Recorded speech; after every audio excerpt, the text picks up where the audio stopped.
Chapter 21:18. Xiaoman's Origins. Jianchen, your comprehension of the laws of destruction has reached late over God, so your understanding of the laws will differ greatly compared to before.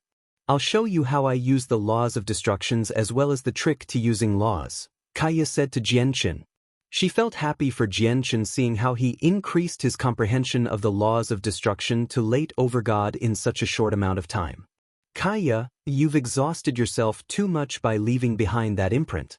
You still haven't recovered completely, so don't show me anything more because I really will struggle with grasping your method, Jianchen persuaded for Kaya's sake. He did not wish to see her exhaust herself just for him. Although it was just condensing the laws of destruction, which basically had no effect on Kaya at all, Jianchen still hoped that she could return to her peak condition sooner. You weren't able to grasp it before because you didn't comprehend the laws of destruction. Now that your laws of destruction have reached late over God and is only a step away from God King, it's much more different. Don't forget that there's a big battle coming up. Since you have the chance to increase your strength right now, you can't waste it, said Kaya. Before Jianchen even agreed, she began to conjure the laws of destruction. Very clearly, she hoped that Jianchen could grasp this method and trick as well. Jianchen was helpless. He could not waste Kaya's kind intentions, so he just sat down before Kaya and concentrated on Kaya's usage of the laws of destruction. He would close his eyes and open his mind from time to comprehend it closely. Before he had comprehended the laws of destruction, Jianchen only knew that Kaya's grasp and usage of the laws of destruction were extremely great, having reached a high level of mastery already. Now that he had comprehended the laws of destruction, he gained a different understanding when Kaya used the laws of destruction. He discovered in shock that Kaya's understanding and knowledge of the laws of destruction were even more terrifying than he imagined it to be. It was not something that a God King should have been able to grasp. It made him shiver. In particular, when Kaya condensed the inscription from the laws of destruction, it was even more profound. It contained the endless secrets of laws within, making Jianchen feel like he was watching the evolution of laws. Its complexity extended far beyond his scope of understanding. Jianchen, have you benefited from it? A year later, Kaya stopped with some exhaustion. She looked at Jianchen eagerly. Jianchen shook his head and said in dejection, "Your method of control is just far too profound. I'm nowhere close to understanding it right now." Far too profound? Really? Kaya was rather surprised. She knew just how great Jianchen's talent was, but in the end, even he said it was too profound. Was grasping her method of usage really that difficult? If it were so difficult, why did she grasp it effortlessly? Jianchen looked at Kaya with rather mixed emotions.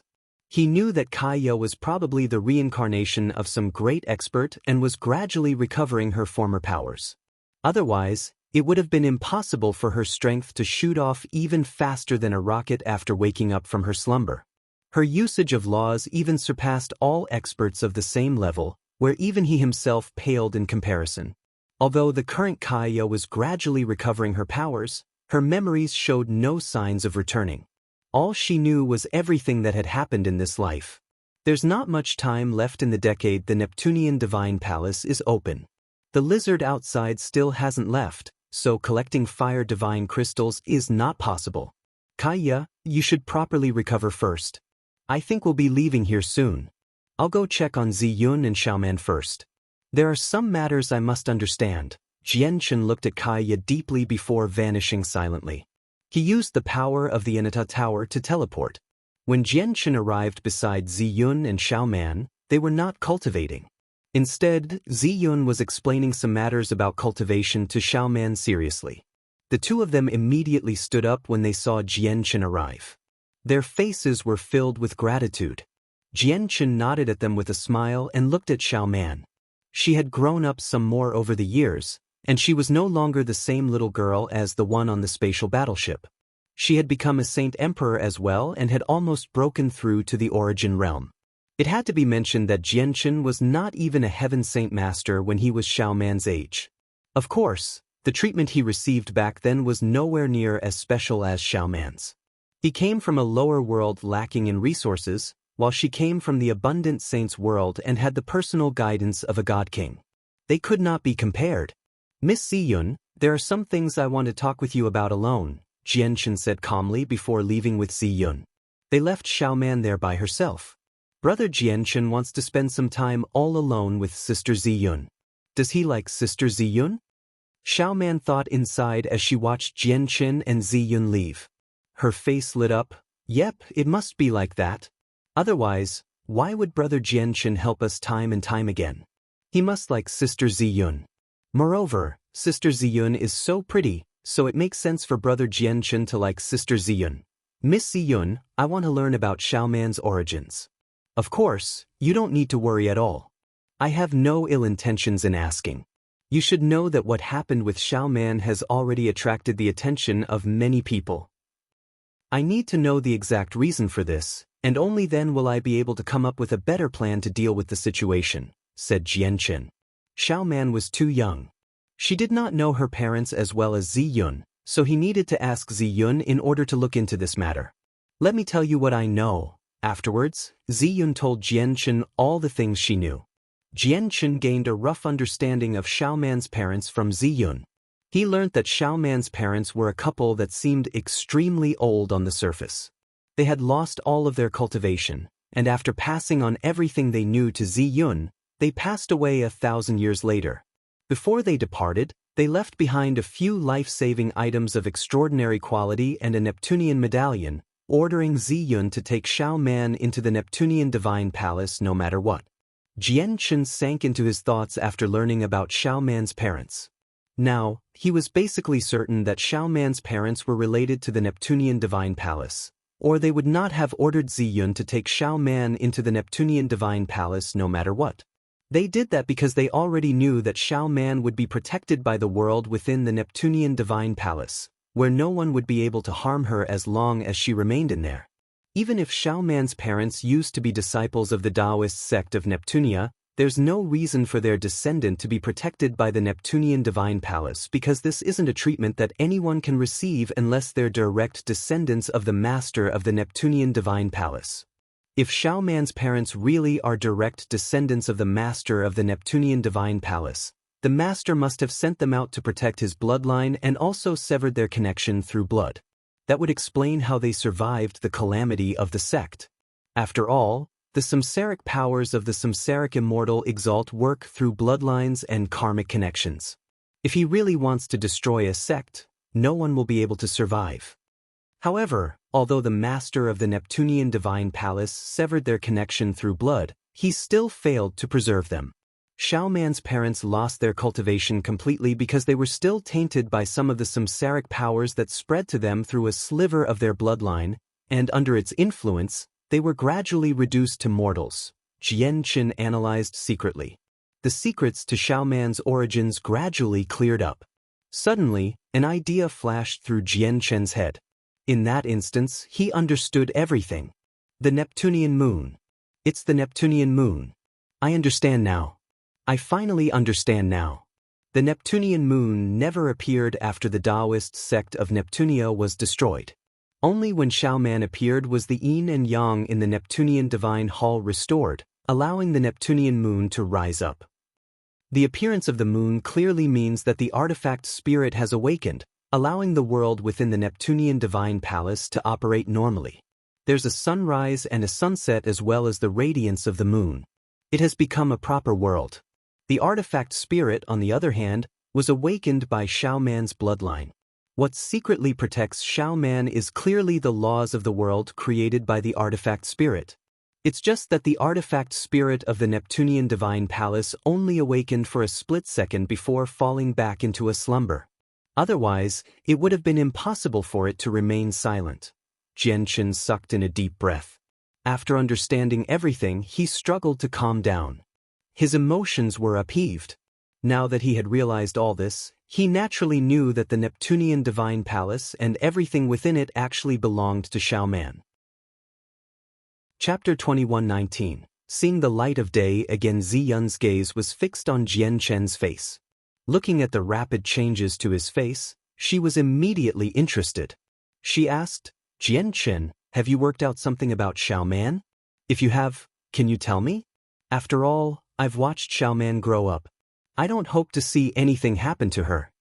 If I've guessed correctly, Xiaoman's ancestor should be the master of the Neptunian Divine Palace, and it's also because of this special bloodline that she received the protection of the Neptunian Divine Palace, said Jianchen. He did not hide the matter from Ziyun. What? How is that possible? Ziyun was stunned, and disbelief filled her face. Of course, that's only my personal guess. Maybe I'm wrong, and the reality of the matter is not as I have imagined, said Jianchen. Even though he put it like that, he was basically certain that his guess was correct. Jianchen and Ziyun's conversation ended very soon. After separating from Ziyun, he made his way to the entrance of the Eneta Tower by himself. Through the damaged door, he looked at the lava outside as he sank into his thoughts. The fact that Xiaoman was the descendant of the master of the Neptunian Divine Palace was surprising. He had no idea how he should treat Xiaoman in the future. Was he supposed to just let Xiaoman out in the Neptunian Divine Palace and pay no more heed to her? Or was he supposed to assist Xiaoman in successfully becoming the master of the Neptunian Divine Palace? But speaking of which, his relationship with Xiaoman and Ziyun was nothing particularly deep or special. They were strangers who had accidentally met one another. He had assisted Xiaoman back on the spatial battleship because he missed Xiaoling, and he saw Xiaoling's figure from Xiaoman. But now, Xiaoman had already grown up. She had become a graceful lady, no longer the little girl that seemed similar to Xiaoling naturally. Jianchen could not see Xiaoling's figure from her anymore. As a result, in Jianchen's opinion, even if he just abandoned the two of them in the Neptunian Divine Palace without any concern for their lives, he would feel no guilt at all. He would not feel like he had let them down.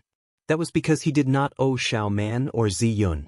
On the contrary, he had assisted them twice instead, so in terms of debt, it was Xiaoman and Ziyun who owed him. However, if Jianchen continued to help out and assist Xiaoman in becoming the master of the Neptunian Divine Palace, he knew exactly how many setbacks and troubles he would have to face. If they were his friends with particularly deep ties, he would do whatever he needed for them, even if he had to crawl through perilous danger. However, they were only strangers who had met through chance. Their ties were not deep at all. As a matter of fact, they could not even be considered as basic friends. Was it worth it to take this risk for them? For a time, Jianchen hesitated. He had no idea how to deal with Xiaoman's matter. Jianchen, please help us. At this moment, Ziyun and Xiaoman arrived before Jianchen, and they both dropped to their knees. What are you doing? Jianchen frowned when he saw this. With a wave of his hand, a gentle force lifted up Xiaoman and Ziyun. Jianchen, I know that it's very difficult for Xiaoman to regain the Neptunian Divine Palace, her ancestors' belongings, with just my abilities. That's because the Supreme God Kings outside will definitely interfere. Even if Xiaoman is protected by the Neptunian Divine Palace, she's not necessarily safe. Maybe someone knows an ancient secret technique that can harm her despite the protection. I won't be of any use against these people, so I plead for you to help Xiaoman, Ziyun implored Jianchen. Seeing Jianchen frown silently, Ziyun gritted her teeth as if she had made up her mind about something.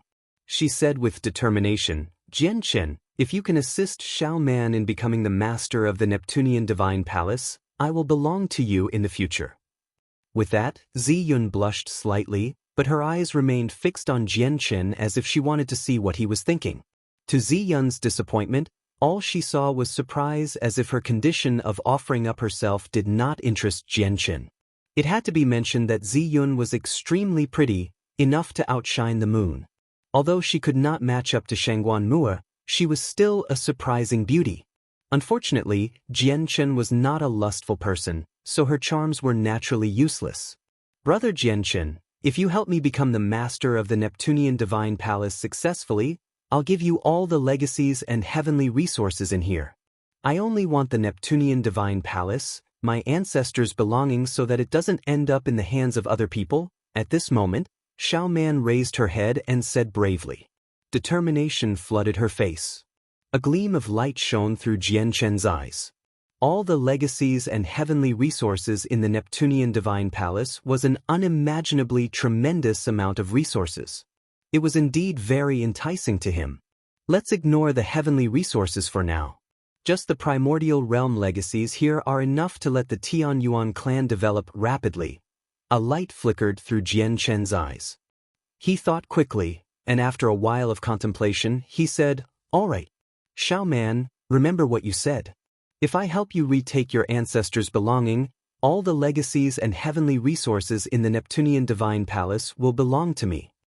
Xiao Man's condition was enough for Jian Chen to take the risk. Although the Neptunian Divine Palace had interested Jian Chen before, he understood that it was also an object of great desire that would lead to a lot of trouble from other people. Moreover, with the descendant of Neptunian Divine Palace's master here, how could anyone else claim possession of it? Seeing Jian Chen agree, Xiao Man's face immediately lit up. All right.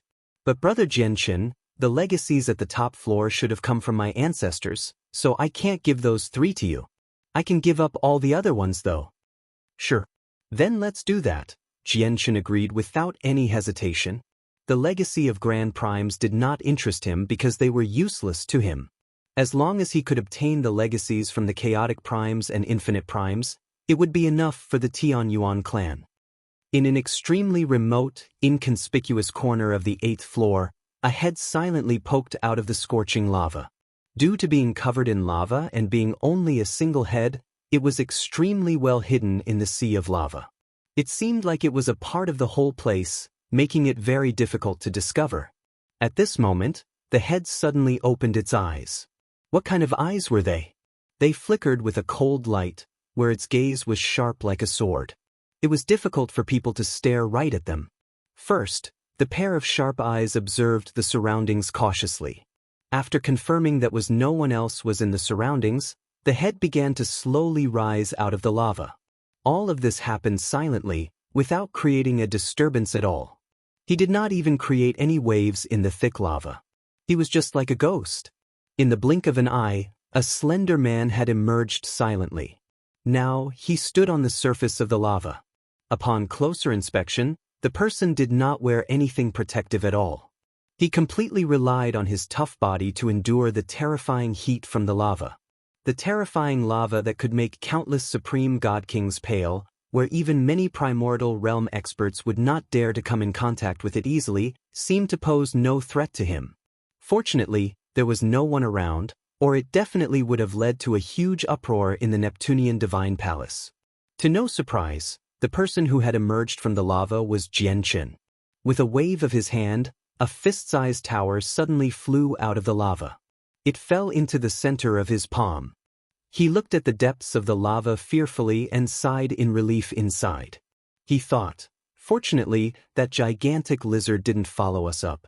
It looks like it won't leave the bottom of the lava so easily.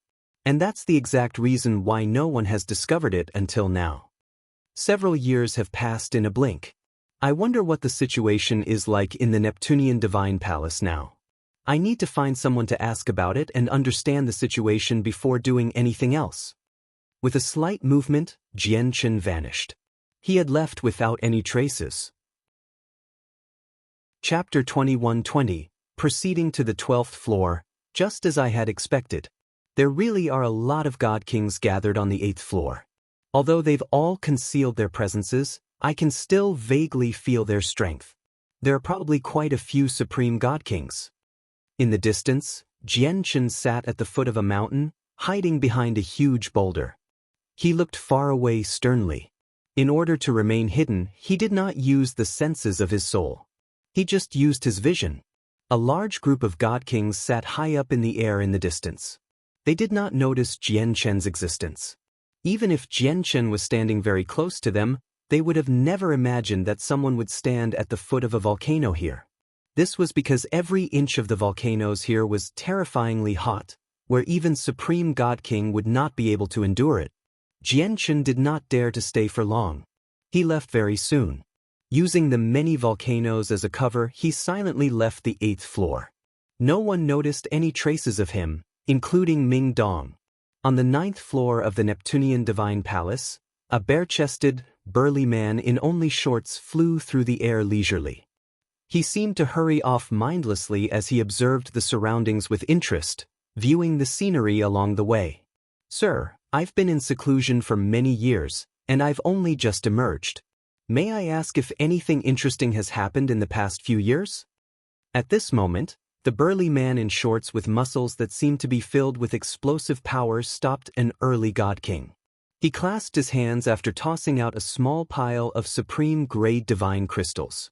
The early god king who was stopped was originally rather displeased, but when he saw the small pile of divine crystals, his face immediately warmed up. He clasped his fist politely and told everything he knew to the big man. He spoke in great detail. He missed nothing at all, whether it was Jian Chen's death due to protecting Xiao Man from the 8 supreme god kings, or Ming Dong's slaughters that made him seem even more powerful than supreme god kings. I never thought that so many major matters would have happened in the Neptunian Divine Palace in just a few short years.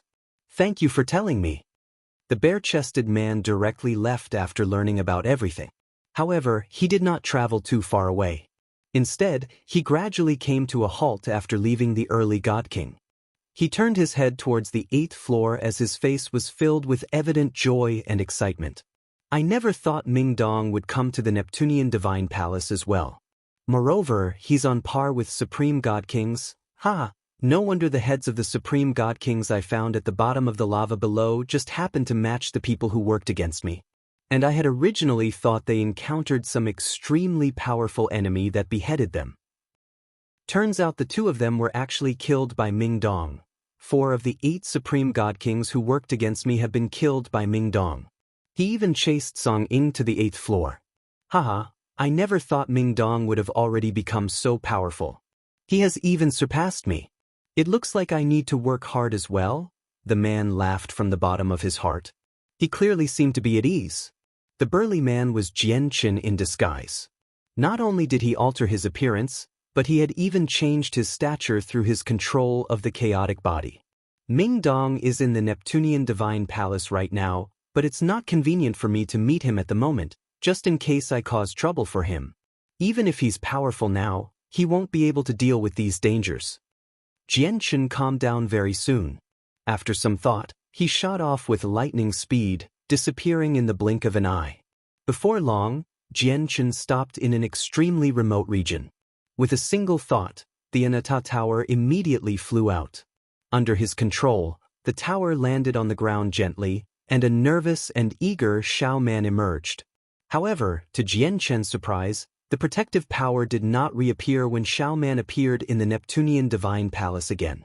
In other words, Xiao Man was no longer protected by the Neptunian Divine Palace anymore. Is it because I took Xiao Man into the Anata Tower, and the Anata Tower severed Xiao Man's connection with the Neptunian Divine Palace? Xiao Man and the Neptunian Divine Palace seem to be connected through a thread, and now that the thread has been severed, this connection has been severed as well. As a result, Xiao Man is no longer protected by the power? A gleam of light flashed through Jian Chen's eyes as he pondered. Brother Jian Chen, why hasn't that protective power appeared? Xiao Man was also perplexed. Xiao Man, try dripping some blood onto your pendant, said Jian Chen. He had already learnt many years ago that Xiao Man had awakened the artifact spirit through the presence of her bloodline, so he wanted her to try the same thing again. If the artifact spirit could awaken again, it would be much easier for Xiao Man to take back what belonged to her ancestor. Xiao Man immediately did just that. She cut her finger and allowed her blood to drip onto the pendant before her chest. Jian Chen paid close attention to the surroundings during this time. As he waited for the artifact spirit to awaken, his gaze became extremely sharp. Without a doubt, he would kill anyone who intruded on this place with lightning speed. This was because he could not afford to leak any information about Xiao Man right now. Unfortunately, he could not hide Xiao Man, as her cultivation level was just too low. No matter how she hid, God Kings would still be able to see through all of that with a single glance. Brother Jian Chen, there seems to be nothing, Xiao Man said in confusion after a few minutes. Jian Chen frowned slightly. He said in thought, the artifact spirit should still be in slumber. The reason why it hasn't awakened this time is probably because it has become greatly exhausted from waking up last time. It's no longer as sensitive to your bloodline. Xiao Man felt worried after learning that the artifact spirit could not be awakened. She was out of ideas. Brother Jian Chen, what should we do? Don't panic. No one knows where the artifact spirit is right now, But according to my understanding of artifact spirits, even if they're in slumber, they'll choose to rest in extremely important places. The 12th floor of the Neptunian Divine Palace was where the master of this place passed away, and his legacy is there as well. If I've guessed correctly, the artifact spirit should be slumbering on the 12th floor in a place where no one knows. Shaoman, go in the tower. Give me the pendant and leave some blood for me. I'll go to the 12th floor. That is the closest to where the artifact spirit is slumbering, and I'll see whether I can awaken the artifact spirit there with the presence of your bloodline. Once the artifact spirit awakens, those supreme god kings won't be the ones in charge of the Neptunian Divine Palace anymore. Chapter 21-21. A Grand Prime's Legacy. Now, Shaoman completely listened to Jianqin. She basically did whatever he told her to do, without any objections at all. Afterwards, Jianqin got Shaoman to return to the inner tower. He took Shaoman's pendant and a jade bottle with Shaoman's blood inside with him to the 12th floor of the Neptunian Divine Palace. The entrance to the 12th floor was no longer some secret. Jianqin had learnt about it long ago. As a result, since he hurried along wholeheartedly and was not distracted by anything, he arrived on the 12th floor very quickly. As soon as he set foot on the 12th floor, Jianqin saw the 4 statues that stood in the distance, seemingly connecting the ground with the sky. He immediately felt shocked. Apart from one of them that had dulled, all of them were surrounded by a hazy layer of light. Vaguely, the tremendous pressure of Grand Primes seemed to radiate out, enough to crush stars and surpass the heavens. It seemed to bear the presence of a supreme overlord of the world. Jianqin knew that these 4 statues were left here by the 4 ancestors of the Taoist sect of Neptunian. However, Jianqin did not approach the statues. Instead, he stood very far away. He did not come here for the Grand Prime's legacies but for awakening the artifact spirit. There were many god kings gathered in the surroundings of the 3 statues. Jianqin did not want to raise their attention. As such, he would not expose himself, so not only did he completely conceal his presence when he arrived, he did not even use the senses of his soul. Suddenly, Jianqin's eyes narrowed. He discovered a few familiar figures in the crowd far away. Immediately, he backed up far away without showing any intentions of doing so and also looked away. He did not dare to pay too much attention that way. It's the 5th Prince of the Sky Empire and Mr. Shu. I never thought they'd be here as well. Although I've changed my appearance and stature, it's still nowhere near perfect. I can't be certain that some of them won't recognize me through some small hints and traces. It looks like I need to remain far away from there, Jianqin thought quickly. Like a ghost, he borrowed the forest and geography around to cover himself as he silently moved off into the distance. A while later, Jianqin arrived several 100,000 kilometers away. In an extremely remote location, he took out Shaoman's pendant and the bottle of her blood. He dripped some of the blood onto the pendant without any hesitation. As soon as the blood came in contact with the jade pendant, it was absorbed silently. All of it vanished into the jade pendant, and afterwards, a mysterious presence that even Jianqin could not sense drifted out. It permeated the surroundings. After doing all that, Jianqin waited patiently. However, he waited for a very long time, yet the artifact spirit still did not awaken. At the same time, a great net condensed entirely out of energy expanded over an unknown space within the Neptunian Divine Palace, enveloping the entire place. It seemed like a prison, trapping whatever was in there. The energy net seemed to be alive. It changed at all times, gradually shrinking towards the center. It became smaller and smaller. I'm the master here. I'm the existence who determines everything here. I have infinite power in this divine palace. You can't trap me, nor can you assimilate with me and replace me. At this moment, a furious mental pulse roared out, booming through the interior of the net. There was an extremely ancient consciousness within the energy net. It resisted the shrinking net as hard as it could. Right now, it was like a prisoner, firmly trapped there by the net. Moreover, whenever the net shrunk slightly, a part of the ancient consciousness energy would be assimilated into the net, becoming a part of it. As the artifact spirit of the Neptunian Divine Palace, I am the absolute existence here. I set the rules here. You can't replace me. You won't succeed. The ancient consciousness resisted arduously as it bellowed out. The presence of Master's bloodline. I sense the presence of Master's bloodline again. It's Master's only descendant, so the lineage can't end here. Piss off. I won't let you succeed. I will never let you succeed. The ancient consciousness became even wilder. Under its desperate struggle, the net swelled, but it still failed to rip through it. On the 12th floor, Jianchen traveled another 1,000,000 kilometers to a new place and dripped Xiaoman's blood onto the jade pendant once again. Strange. Why is there no response? According to what I've learned from Ziyun, the artifact spirit of the Neptunian Divine Palace was clearly awakened by the presence of Xiaoman's bloodline. That can't be wrong, so why is it ineffective now? Is it really like what I guessed, that the artifact spirit has yet to fully recover, and it has fallen back into a deep slumber after waking up last time? Jianchen was perplexed. Suddenly, Jianchen's eyes narrowed. He abruptly turned his head towards the distance. His gaze seemed to pierce through the distance and land on the 4 statues as he became surprised and doubtful. He could clearly sense a tremendous presence of laws sweep out in a tremendous manner over 1,000,000 kilometers away. It seemed to crush the heavens and throw the laws of the world into disorder, making them extremely unstable. A Grand Prime's legacy?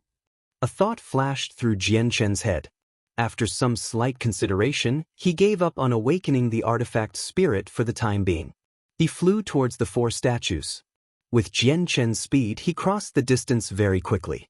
He did not get too close and hid several dozen kilometers away. He used his superior vision to observe what was going on up ahead. One of the 4 statues shone with blinding light as a resplendent streak of light shot out from its forehead, enveloping someone below. The disturbance it had caused was startling. It made everyone in the surroundings stand up and stare at the God King engulfed by the light blankly. Admiration, envy, surprise, and so on filled all of their gazes. When Jianchen saw this clearly from several dozen kilometers away, his face became rather ugly because the person enveloped by the light was actually the 5th prince of the Sky Empire. The 5th prince. It's actually the 5th prince? Haha, fantastic. The 5th prince is blessed to receive the recognition of a Grand Prime's legacy. The few remaining guards and Mr. Shu by the 5th prince's side were all overjoyed. They struggled to hold back their excitement. In the surroundings, Yun Xan and the 5 remaining god kings of the Yun family all had mixed expressions. The 5th prince was indeed one of the people who possessed the best talent in the Sky Empire, but in the Neptunian Divine Palace where supreme prodigies gathered, it was not particularly astonishing. Now that he had actually gained the recognition of a Grand Prime's legacy, it was indeed very surprising to them. Chapter 21-22, The Fight for the Legacy? Who does this person think he is to be able to obtain a Grand Prime's legacy? If you want to inherit it successfully, you better pass through me first. A nearby young man with a striking appearance snorted coldly. Like a bolt of lightning, he shot over and directly attacked the streak of light around the 5th prince. Mr. Shu's face changed. He immediately flew over, wielding the cataclysmic onyx wind fan to stop the young man. However, the young man was a supreme god king from the god king's throne. He was extremely powerful. Although Mr. Shu had a god artifact, he was still unable to unleash the full power of the weapon, so he completely lost the upper hand. Only a single Grand Prime's legacy has been taken away from the Neptunian Divine Palace, and it caused a storm of blood back then. Many supreme god kings died. It's not that easy for you to just take it, an old man laughed aloud in the crowd. He looked at the 5th prince with shining eyes as he gradually approached him. At the same time, over half of the god kings on the 12th floor began to surge slowly. They gathered in from everywhere, forming an encirclement that surrounded the 5th prince. Greed and excitement filled all of their eyes. Although the 5th prince was surrounded by the streak of light from between the eyes of the statue, the light did not possess a particularly powerful defense. It was unable to stop so many god kings, which included many supreme god kings from the god king's throne. As for the 5th prince, he sat on the ground with his eyes closed as if he had no idea he was in danger. Mr. Shu became panic-stricken when he looked at the many god kings that slowly surged over. Immediately, he secretly said to Adriana in the distance, "Excuse me. Our Sky Empire happens to possess an extremely valuable life star core. I hope you can assist us and make some time for our fifth prince in exchange for it. At the same time, I can guarantee you that if the fifth prince inherits the legacy successfully, you will have the great gratitude of our empire." Now, Mr. Shu could only place all his hopes on Adriana. He did not tell her that the life star core was with the fifth prince. Instead, he said it was in the empire, as he was afraid that Adriana would try to steal it. A life star core? Adriana's eyes immediately lit up when she heard the mention of the life star core as she watched on quietly. She knew just how valuable a life star core was. It was something that could only be found through luck, and it was as precious as a treasure to someone who cultivated the laws of life like her. "Sister Moore, you should enter my divine hall for now. They're offering a life star core for my assistance. I need to take part for the life star core. If you remain outside, you will distract me," Adriana said to Shangguan Moore. With a wave of her hand, a jade-green divine hall appeared out of nowhere. "Then be careful, sister." Shangguan Moore could only stow her zither of the demonic cry away and enter Adriana's divine hall. As Jianchen did not use the senses of his soul and relied on his eyes alone from several dozen kilometers away, he failed to discover Shangguan Moore. Currently, he stared at the fifth prince enshrouded by light and thought. A Grand Prime's legacy is something of desire. It won't be easy for the fifth prince to just receive it like that. However, regardless of whether he's fated to get it or not, I can't let him inherit it successfully. At this moment, someone moved against the fifth prince. They wanted to destroy the fifth prince's connection with the legacy. Immediately, the light around the fifth prince shook. Although it possessed a certain amount of defense, it was not tough and was unable to stop so many god kings present. The process of inheritance was a tough test as well. It was not like when Ziyun received the Chaotic Prime's legacy, where there was a protected area. As a result, strength, intelligence, and luck were all critical to obtaining a Grand Prime's legacy here. Adriana intervened at this moment as well.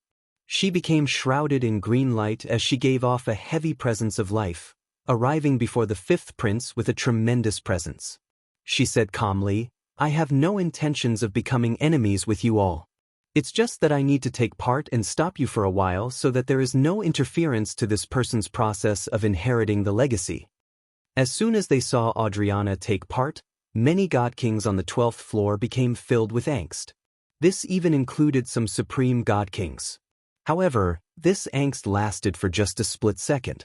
Immediately, some people ignored Adriana's obstruction and directly attacked the fifth prince. Their attacks were like a fuse, setting off more attacks from people in the surroundings. The attacks avoided Adriana and directly targeted the fifth prince. Adriana's expression did not change. A ring of green light expanded out around her. Vines were conjured on the god kings struck by the light. As they grew furiously, they became immobilized. In just that instance, several dozen god kings were trapped by Adriana. There were even supreme god kings from the god king's throne. To another side, several powerful strands of sword chi as well as over a dozen attacks with laws suddenly descended, heading right towards the fifth prince. Adriana extended her finger, and a green barrier condensed silently. It blocked all the attacks. With Adriana's great strength, there were not many people here who could threaten her, but she was alone in the end. It was impossible for her to deal with all the attacks that rained in from all directions. As more and more supreme god kings took part, the pressure on her gradually mounted. "That's the person who used to be the greatest god king of the god clan, Adriana?" Several dozen kilometers away, Jianchen recognized Adriana from the familiar presence, and he was immediately surprised. "I want all the divine crystals and heavenly resources from what you obtain from the legacy. If you agree, I will assist you." At this moment, an icy cold voice rang out. Shui Yunlan strode over in her silver-white armor as she made her way over from another statue with a steady pace. "We agree. We agree. Please take action immediately." Mr. Shu beamed and agreed for the fifth prince in a hurry. This was because he had no other choice but to agree at a time like this. or let alone the legacy, even the fifth prince's life would be lost. Moreover, their sky empire was an eternal empire. Their heritage rang deep, so they did not lack divine crystals or heavenly resources at all. As long as the fifth prince obtained the Grand Prime's cultivation method, comprehensions, and so on, they would be willing to give up even more and pay an even greater price. Shui Yunlan sighed gently. Her feelings were extremely mixed. She had never thought that with her revered status as one of the four great protectors of the Ice Goddess Hall, she would face a day where she would work for others for the sake of some cultivation resources. Chapter 21-23, A Raging Storm. Her Majesty's cultivation still hasn't recovered to its peak, so she requires an extremely tremendous amount of cultivation resources. For the sake of Her Majesty's recovery, I can't miss any opportunity to collect cultivation resources. There are just far too few cultivation resources on those God Kings, enough for me to ignore.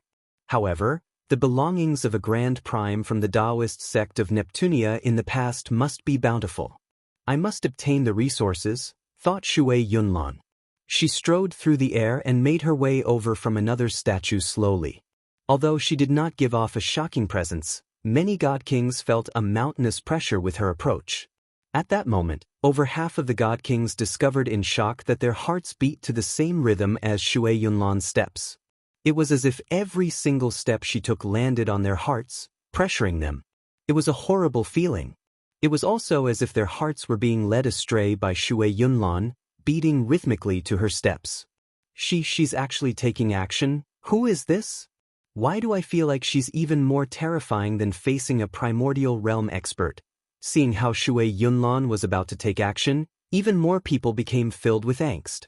At that moment, many more ordinary God Kings stopped and slowly retreated. However, many God Kings still believed they were powerful, and they continued to charge towards the fifth prince in an attempt to replace him as the inheritor of the legacy. Although Shui Yunlan still had not taken action yet, the pressure she induced in the hearts of the God Kings present was even greater than Adriana. Protector Shui. She's actually here as well. Jianchen became extremely stunned as he watched on from the distance. He had experienced far too many joyful surprises today. Not only had he found Mingdong here, but even Adriana and Shui Yunlan, two people who he was familiar with in the lower world, were here as well. But soon afterwards, Jianchen ravished with joy. He thought, since Shui Yunlan is here, finding my sister will be much easier. It won't be long soon before we meet again. I just wonder if she has been well after being taken to the Saints' World by Shui Yunlan. Jianchen was worried inside. He was still deeply attached to his sister who showed true concern for him when he was young. At this moment, Shui Yunlan took action. She slowly extended her hand, and immediately, a terrifying coldness condensed rapidly into a flower of ice. It was translucent and extremely pretty. Shui Yunlan closed her hand gently, and the flower of ice shattered. It turned into a terrifying coldness that expanded into the surroundings. Immediately, the temperature of the surroundings plummeted. In that short moment, it turned into a world of ice. A thick layer of snow covered the ground while all the vegetation froze up. The entire world seemed to turn into an ice-bound land, where everything ceased to exist. In this icy world, all early God Kings felt their hands and legs become stiff. Terrifying coldness pierced through their origin energy defenses, invading their bodies to freeze their vitality and blood. In under 10 seconds, all the early God Kings, apart from the people with the fifth prince, were reduced to ice statues. They were completely immobilized. After half a minute, over half of the mid-God Kings followed them. They were frozen into lifelike statues as well. With just a simple gesture, Shui Yunlan had incapacitated hundreds of God Kings effortlessly. Her strength shocked all of the God Kings present. "Stop her!" A supreme God King called out furiously. His presence surged as he erupted with powerful energy like a tsunami. He and a few other supreme God Kings charged at Shui Yunlan at the same time. Shui Yunlan's eyes were extremely cold, without any emotions at all. She waved her hand, and hazy white profound ice chi formed a beam that engulfed the supreme God Kings. The supreme God Kings wore armor, and they were protected by a layer of light condensed from laws. It formed two lines of defense. However, under Shui Yunlan's profound ice chi, these measures were like nothing, unable to stop her at all. In a single instance, the supreme god kings became wrapped up in ice, reduced to statues. With that, all the supreme god kings on the 12th floor were shocked. Shui Yunlan's profound ice chi was just too terrifying. If she purposefully targeted any of them, even supreme god kings would become as insignificant as ants, instantly frozen into a statue. Nearby, Adriana became stern as well. She discovered that Shui Yunlan's strength had increased by far too much compared to the past. Although over 3 million years of consolidation had greatly increased Adriana's strength as well, she understood that the difference between her and Shui Yunlan was still tremendous. Shui Yunlan probably has a foot planted in the primordial realm right now. She can truly take the other step at any time. Maybe it's because of the Neptunian divine palace that she still hasn't broken through. However, even when she did not have a foot planted in the primordial realm before, her battle prowess was already extremely impressive. She was even no weaker than regular infinite primes. I wonder just how powerful she has become now that she has a foot planted in the primordial realm. Clearly, the god kings here aren't enough for her to reveal her true strength, Adriana thought with a heavy heart. As soon as Shui Yunlan took action, the situation flipped in an overwhelming manner. Over 1,000 god kings, all the early god kings and most of the mid-god kings, had been reduced to ice statues. With just that, she eliminated over 2/3 of the people present. Although every single person remaining possessed great strength, they were unable to approach the 5th prince with Shui Yunlan and Adriana standing in their way. Mr. Shu and the guards that the 5th prince had brought with him were all shocked and overjoyed when they witnessed Shui Yunlan's strength. With Shui Yunlan and Adriana, two outstanding experts, there would basically be no problems for the 5th prince to inherit the Grand Prime's legacy. The people of the Yun family were all shocked. Shui Yunlan was just too terrifying. They had never thought that a god king could possess such an impossible battle prowess. Several dozen kilometers away, Jian Chen's expression was very ugly. He had no idea why Adriana and Shui Yunlan were helping the 5th prince, but if the situation continued to develop like this, the 5th prince would probably obtain the Grand Prime's legacy successfully. Killing him would become even more difficult then. Jian Chen pondered slightly before leaving as quickly as possible. He went to the 11th, 10th, and 9th floors, spreading the news of what happened on the 12th floor as quickly as he could. What? A Grand Prime's legacy on the 12th floor has chosen an inheritor again. Jian Chen's news spread through the entire Neptunian divine palace like wildfire. Even all the supreme god kings gathered in the volcanic world of the 8th floor received the news. Someone has obtained a legacy from a second Grand Prime? Is this news reliable? That's a Grand Prime's legacy. It's worth no less than the Neptunian divine palace itself. It doesn't matter if the news is true or not, we need to go check it out. It's not like it'll take a long time for us to get to the 12th floor with our speed. Let's go have a look. Over 70% of all the supreme god kings on the 8th floor departed. Although they had come primarily for the Neptunian divine palace, it did not mean that a Grand Prime's legacy did not interest them. It was just that they knew just how difficult it was to gain the recognition of a legacy, so they naturally did not fantasize about it. However, if a Grand Prime's legacy was in their arm's reach, they would not just pass up on it. In the blink of an eye, most of the supreme god kings on the 8th floor had left. Only a few people remained there, watching over the place stubbornly. Even Kan Ying, Bai Yi, and Gong Zheng left with Jia Na's group, advancing to the 12th floor. When the three of them left, Ming Dong, who sat in the sky, opened his eyes. He glanced at the three of them coldly, but he did not stop them. In reality, Ming Dong had given up on hunting down the three of them after hearing that Jian Chen was still alive. He did not even go searching for the last supreme god king who worked against Jian Chen. This was because he was waiting for his brother to personally take this revenge. Chapter 21-24. Shui Yunlan's strength. Jian Chen did not venture to the 8th floor personally. After spreading the news, he stayed on the 9th floor to observe the passageway between the 8th and 9th floors from very far away. Just as I had expected, those God Kings on the 8th floor also want the Grand Prime's legacy. Looking at the Supreme God Kings who constantly emerged from the passageway with lightning speed, Jianchen could not help but sneer inside. He mainly spread the news to draw over all the Supreme God Kings gathered on the 8th floor. This was because all these Supreme God Kings had come for Xiaoman. They had come with the intentions of obtaining the Neptunian Divine Palace, so they were naturally extremely powerful. Their rankings on the God King's throne were higher up as well, with many making it into the top 100 or even the top 10. Their battle prowess was extremely impressive.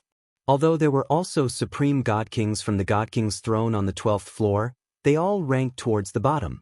They were weaker Supreme God Kings, which was why they could not even withstand a single attack from Shui Yunlan and Adriana. The Supreme God Kings who hurried up from the 8th floor naturally were on a completely different level compared to the Supreme God Kings on the 12th floor. After the God Kings had shot off into the distance, Jianchen left as well. He maintained his appearance as a burly man and concealed his presence as he tailed them back to the 12th floor.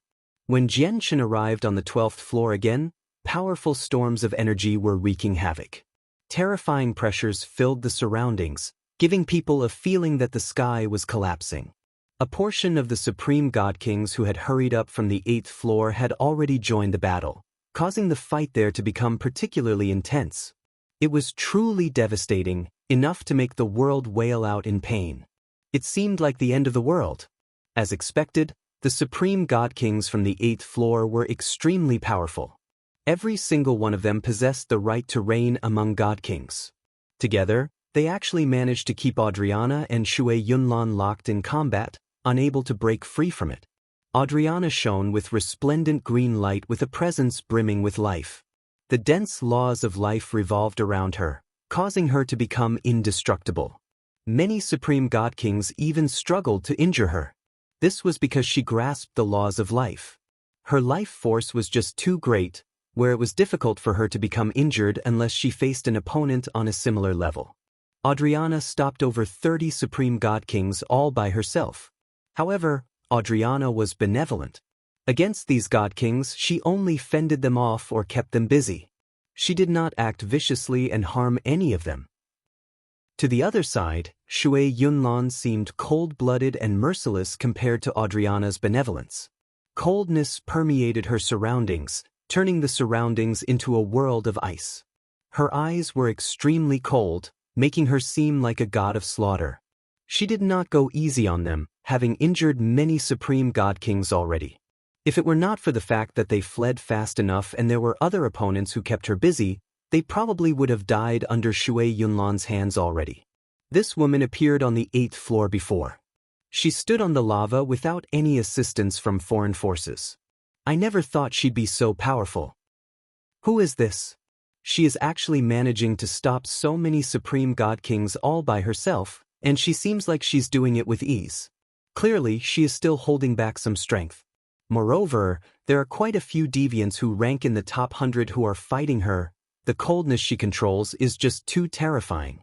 I've never seen such coldness, where even God Kings who rank in the top 100 dare not take it on directly. Aside from 2 or 3 of them, the rest of the top 10 Supreme God Kings are very mysterious.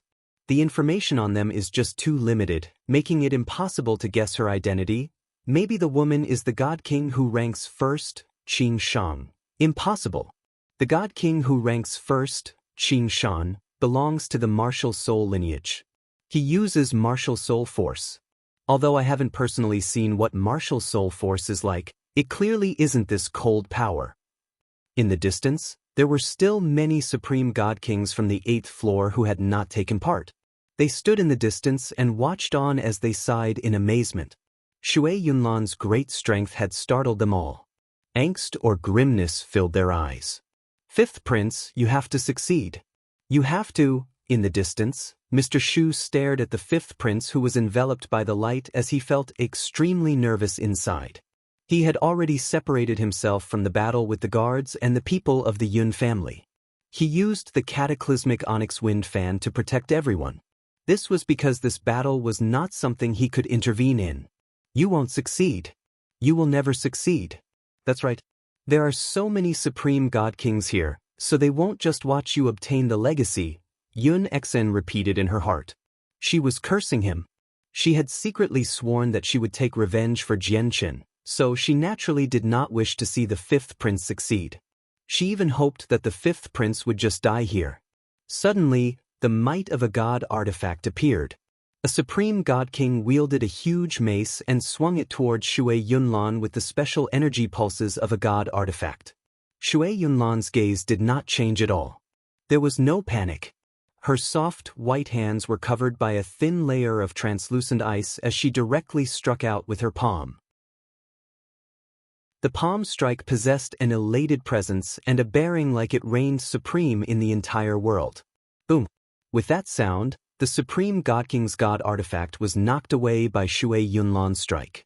Even the Supreme God King himself vomited a mouthful of blood and was blown away. As he flew backwards, a thin layer of ice crystals rapidly expanded across his body. In a single instance, he was reduced to a lifelike sculpture of ice, and when he struck the ground, he shattered like china. He had truly been reduced to pieces. Heavens, she actually took on a god artifact with her bare hands? This woman truly is terrifyingly powerful. She doesn't even fear god artifacts. The hearts of all the supreme god kings in the surroundings leapt up when they saw that. If it were not for the fact that Shui Yunlan truly exhibited the cultivation of a god king, they would even suspect her to be a primordial realm expert. At this moment, the light around the fifth prince suddenly brightened. It shone like the sun, illuminating the entire world. A space ring flew out along the streak of light. When it threaded itself along one of the fifth prince's fingers, he seemed to have formally received a certain type of recognition. Under the light, his seated body gradually drifted towards the forehead of the statue. The ring is out. Do it. It was also at this moment that the supreme god kings who had yet to take part chose to strike out after a gleam of light flashed through their eyes. All of them turned into blurs as they charged towards the fifth prince with surging presences. They attacked the light around the fifth prince greedily. A Grand Prime's legacy tempted them far too much.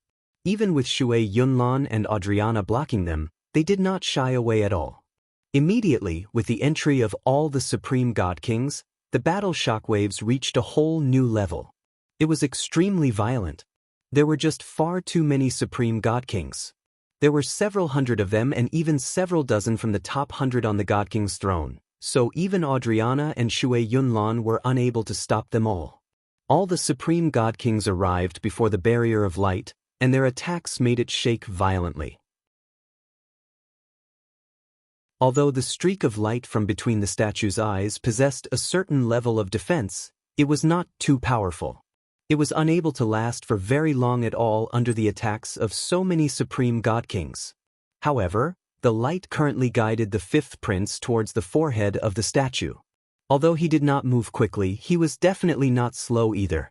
It was enough for him to enter the statue before the barrier of light was destroyed. The sculptures of the Grand Primes are far too tough. We can't let him enter the statue. Everyone unleash your full strength. Use god artifacts to stop him, a supreme god king called out. Immediately, pressures belonging to god artifacts permeated the surroundings. Many supreme god kings used god artifacts regardless of how heavily they would deplete their origin energy. There were just far too many supreme god kings taking action.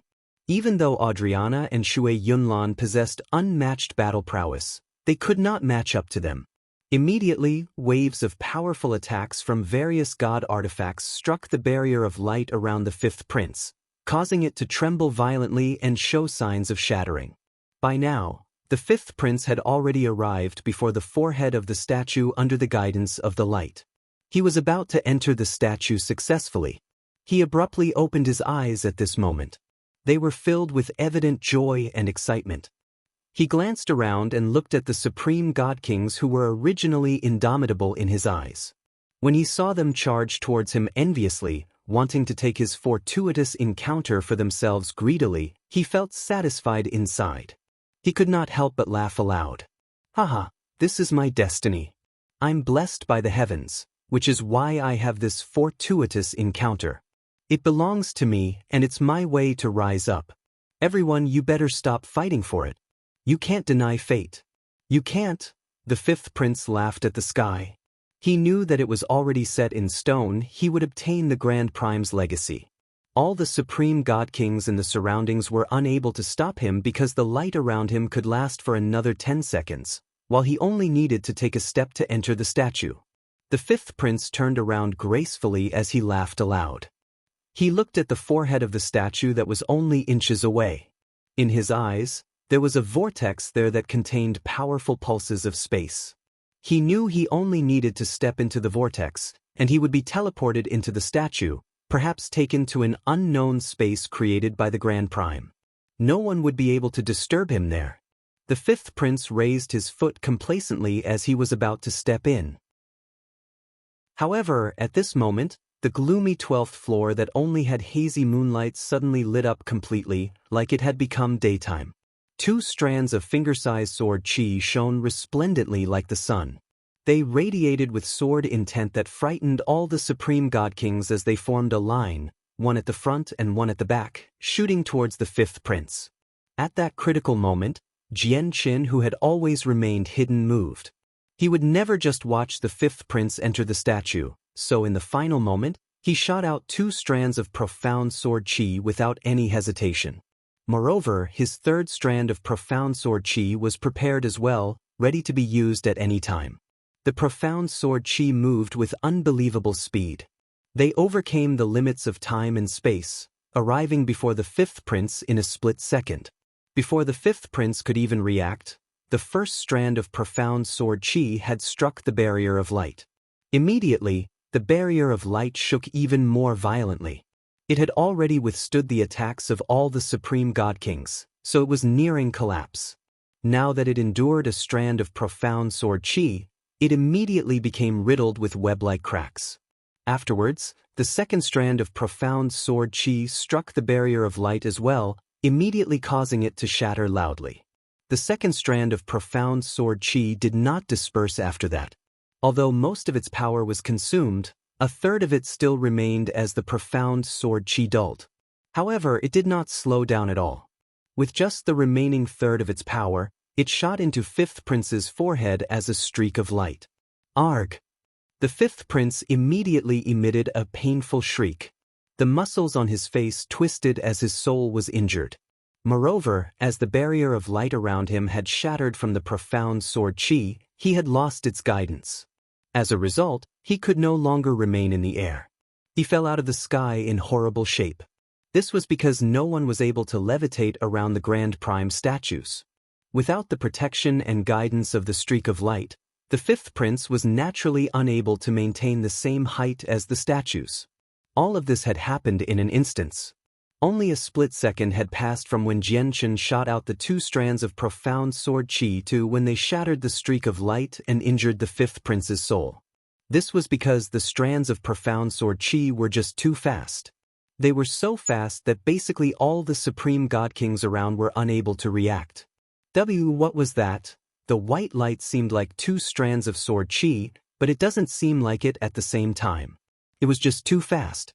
I couldn't see it at all, and even the senses of my soul failed to capture it. All the god kings in the surroundings were terrifying. They all felt life-threatening danger from the 2 strands of profound sword chi earlier. With such terrifying speed, if the sword chi targeted them, they would not have been able to emerge alive. To another side, Shui Yunlan and Adriana both looked over. They looked at where the profound sword chi came from sternly. Under the purposeful searching of the 2 of them, it was impossible for Jianqin to avoid their senses no matter how well he hid. As a result, the 2 of them naturally discovered the person behind the profound sword chi. It was a bare-chested, burly man who had eyes as sharp as swords. However, when they saw the burly man, Shui Yunlan and Adriana's expressions differed. Shui Yunlan remained icy cold and emotionless. Adriana, on the other hand, narrowed her eyes. She stared at the man's eyes, and her heart shivered. That gaze, the sharp gaze from the man, gave Adriana a familiar feeling. However, Adriana also became temporarily confused when she saw this completely unfamiliar man. She had no idea why she found him familiar. In the distance, Mr. Shu watched the streak of light shatter and the fifth prince who had fallen out of the sky while clutching his head and shrieking out in pain. Immediately, he became utterly furious before gazing in the direction where the profound sword chi came from with deep resentment. He was no longer able to keep up his scholarly appearance. His face twisted as he roared out in an aggrieved manner, "Jianchen! It's you. It's actually you. Never would I have thought that not only would you be still alive, but you would even destroy the fifth prince's chance to rise up as well. We'll never forgive you." Although Mr. Shu failed to recognize Jianchen, he remembered Jianchen's profound sword chi like it was from yesterday. Just the 2 strands of profound sword chi were enough for him to see through Jianchen's disguise immediately. "The 2 of you, please kill Jianchen. From today onwards, you will become the most esteemed guests of our Sky Empire. Our Sky Empire will definitely treat you as distinguished guests." Mr. Shu implored Adriana and Protector Shui for assistance. Right now, his hatred for Jianchen had never been and would never be deeper. The fifth prince was just about to obtain a great fortuitous encounter and rise up. The entire Sky Empire would benefit as well, but in that final moment, he was struck by a sneak attack from Jianchen, reducing all his efforts to 0. This made Mr. Shu furious, almost to the point of insanity. Hatred filled him completely, where he was tempted to drink Jianchen's blood and devour him whole. That's right. It's Jianchen. There's no doubt about it. Bai Yi, who had been injured by the profound sword chi and still had not recovered, called out from another side. He looked in the direction of the profound sword chi as disbelief filled his face. Wasn't he beaten into the lava? How is he still alive? Impossible, this is completely impossible. Jianchen was heavily injured back then. His body should have melted when he fell into the lava with such wounds. How is he still alive? The successor of the solitary sword lineage, Gong Zheng, cried out. He seemed like he had seen a ghost. It can't be wrong. It can't be wrong. The person who dealt the sneak attack is Jianchen because no other person can wield such terrifying sword chi. Song Ying also cried out as he was greatly shocked. He struggled to calm down. The 3 of them had fought Jianchen before, and they had personally struck Jianchen into the lava. To them, there should not have been any remains of Jianchen left, as the lava should have burnt to a crisp. Yet, Jianchen's sudden appearance right now had caused them indescribably shock. "Arg! Jianchen, I want you to die a graveless death." To another side, the fifth prince who was injured by the profound sword chi and had fallen out of the sky roared out furiously as well. His eyes had become completely bloodshot now. His resentment for Jianchen was so great that it drove him crazy. He had almost lost all rationality. He was so close. He only needed a single step, just a single step, and he would have entered the Grand Prime statue to accept the complete legacy, completely succeeding a Grand Prime.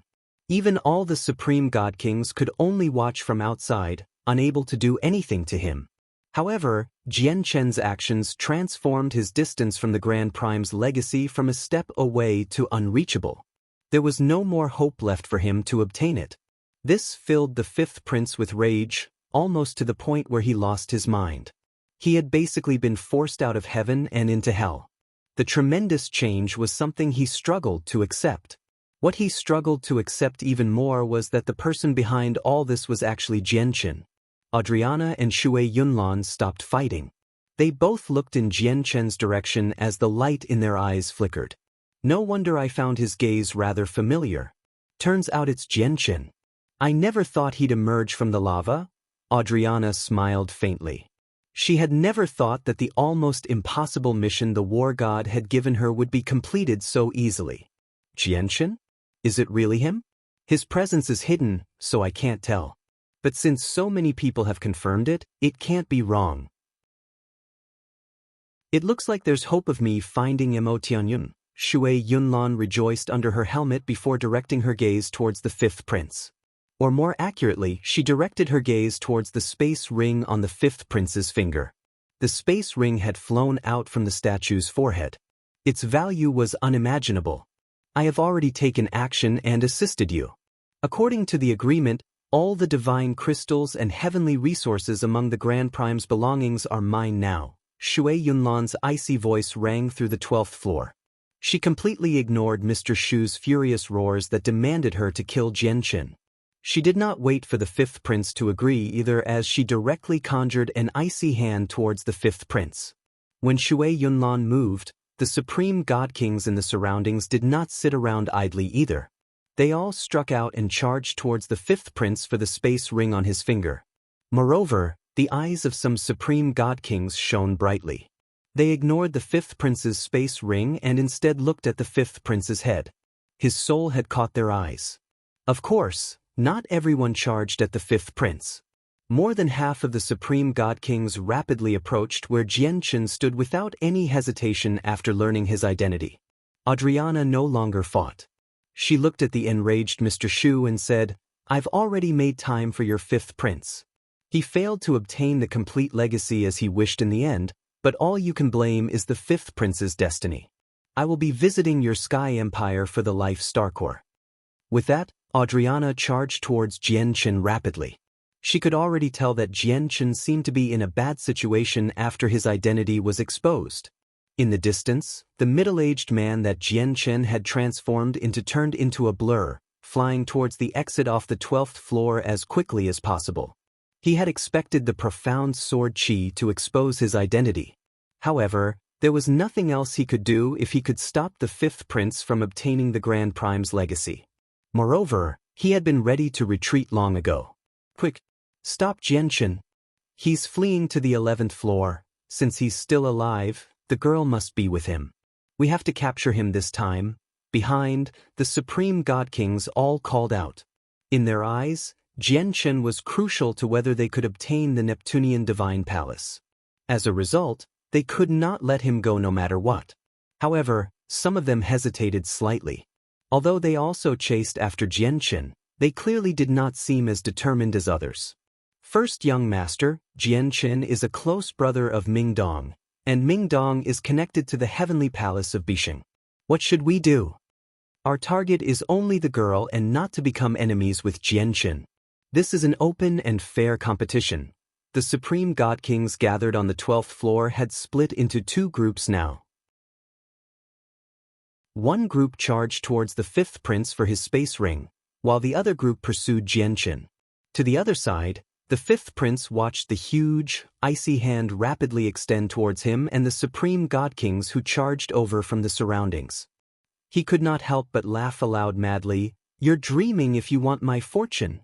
With that, the 5th prince suddenly took out a simple talisman from the space ring he had obtained from the Grand Prime's legacy and activated quickly. Immediately, a mysterious power erupted from the talisman. It engulfed the 5th prince and sucked him away before Shui Yunlan's hand arrived. The Neptunian Divine Palace is a high-quality god artifact. It's impossible for him to flee outside through that talisman alone. He must still be in the Neptunian Divine Palace. Everyone searched for him. The supreme god kings in the surroundings dispersed together. A portion of them went to search for the 5th prince, while the other portion joined the group that hunted down Jianqin. Shui Yunlan's eyes turned cold. She glanced in the direction which the 5th prince had vanished coldly before arriving before Mr. Shu and the others. She snorted coldly, "You must all follow me before I find the 5th prince. If you want to survive, then make sure your 5th prince upholds his word and gives me all the divine crystals and heavenly resources in the space ring. We will definitely uphold our word. Please kill Jianqin, and once that is complete, you will have the deep gratitude of our Sky Empire," Mr. Shu pleaded. You probably can't afford the price of asking me to kill Jianqin," Shui Yunlan snorted coldly. "Our Sky Empire is an eternal empire after all. Our heritage runs deep, so there is no price we cannot pay. Please assist us. If you can get a Grand Exalt to assist me, I can kill Jianqin for you right now." Chapter 21-27. Returning to the Neptunian Mountains. These words stunned Mr. Shu, and his face became flushed. Just how great were Grand Exalts? Across the entire Saints world, there were only a few of them. They were the stuff of legends. Although their sky empire had a deep heritage and the right to strive to become an everlasting empire, even if they did become an everlasting empire, Grand Exalts would still be indomitable existences. Requesting a Grand Exalt's help was basically no different from a fairy tale. Moreover, if their sky empire could request for a Grand Exalt to take action, would there be any need for them to fear Jianchen anymore?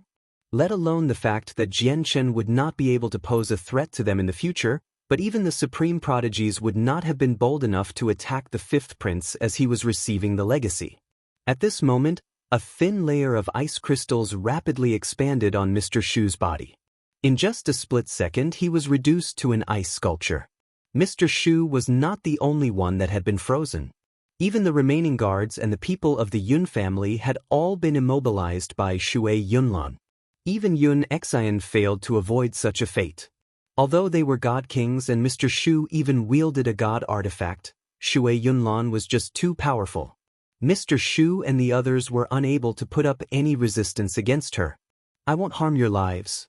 Once I find your fifth prince and obtain what belongs to me from the space ring, I'll let you go, Shui Yunlan said emotionlessly before stowing them all away in a divine hall. Then she looked at Jianchen, who fled as quickly as he could in the distance, and mixed feelings filled her eyes. I originally thought that I would never have any dealings with you, and even if I encountered you, it would be on the battlefield. After all, you belong to the immortals' world, and you're the successor of the sword sect of Violet Heavens. You will become an irreconcilable enemy of our ice goddess Hall sooner or later. Although you're siblings with Her Majesty in the lower world, that's only the case before Her Majesty recovers her memories. It won't extend to her previous life. Once Her Majesty recovers her memories, I believe she'll never spare you. She'll kill you personally. It's just that the ice goddess Hall is different from before. Aside from Mo Tianyun, there is no one else who can help us. And for me to find Yun, I must go through you. Shui Yunlan was filled with bitterness. After sighing gently, she shot off after Jianchen with a sliver of helplessness. Up ahead, Jianchen also became startled as he fled towards the 11th floor when he saw that the fifth prince had survived and vanished through a talisman. He glanced at the supreme god kings who drew closer and closer, especially when he saw some of them draw their god artifacts, and he no longer hesitated at all. He was prepared to use the linear lightning release to charge towards the passageway. Suddenly, there was an azure flash of light. It surpassed all the supreme god kings, charging towards Jianchen with indescribable speed. Song Ying took action. He shone with resplendent azure light as he seemed to transform into an azure peng. He used the azure peng's movement technique to pursue Jianchen in an attempt to stop him from leaving. Although Song Ying's strength ranked towards the bottom among the supreme god kings, he was basically unmatched in terms of speed with the azure peng's movement technique. Very few people could surpass him. Jianchen, even if you have the support of Ming Dong, I'll make it impossible for you to escape today. Determination flooded Song Ying's eyes. He indeed feared Ming Dong's strength very much, but there were so many supreme god kings chasing Jianchen right now. He believed that even if Ming Dong was present, he would not be able to turn the situation around. He only needed to keep Jianchen busy for a few seconds, and all the supreme god kings would surround him. When Song Ying struck out, two flying swords with blinding light shot through the sky as well with the special pulses of god artifacts, heading directly towards Jianchen. Song Ying. Jianchen naturally discovered Song Ying, who pursued him closely. A cold light flickered in his eyes as his killing intent surged. Clearly, Song Ying saw that he had used his 2 strands of profound sword chi, which was why he had charged up so fearlessly. However, Song Ying did not know that he had refined a 3rd strand of profound sword chi. But at this moment, Jianchen had no intentions of using the 3rd strand of profound sword chi. Song Ying was indeed fast, but compared to his linear lightning release, he was still slower. Suddenly, a green streak of light shot over. Adriana used her dense life force to condense a tree of life. Countless vines flooded out into the surroundings with lightning speed, wrapping around Song Ying and the 2 god artifacts to make time for Jianchen. Adriana's sudden interference surprised Jianchen slightly. He looked back in Adriana's direction, and in the next moment, he became covered with dazzling light. Engulfed by the sword chi, he shot off towards the passageway with lightning speed, entering the 11th floor. Behind, the supreme god kings continued to tail him relentlessly. They charged onto the 11th floor as well.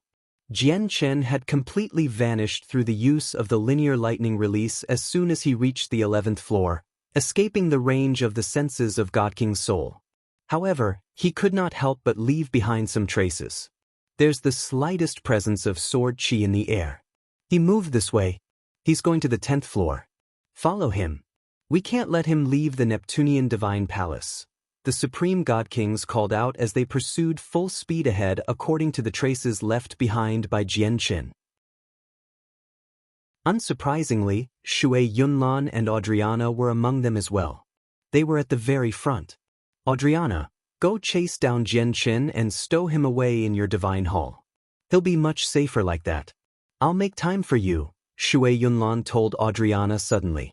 Afterwards, under Adriana's surprised and confused gaze, Shui Yunlan suddenly struck out against the supreme god kings near her, injuring several people instantly. Bastard, what are you doing? Sir, we have no grievances, so why did you suddenly launch a sneak attack on me? Immediately, the supreme god kings around Shui Yunlan roared out furiously. Why don't you go? There are too many supreme god kings here.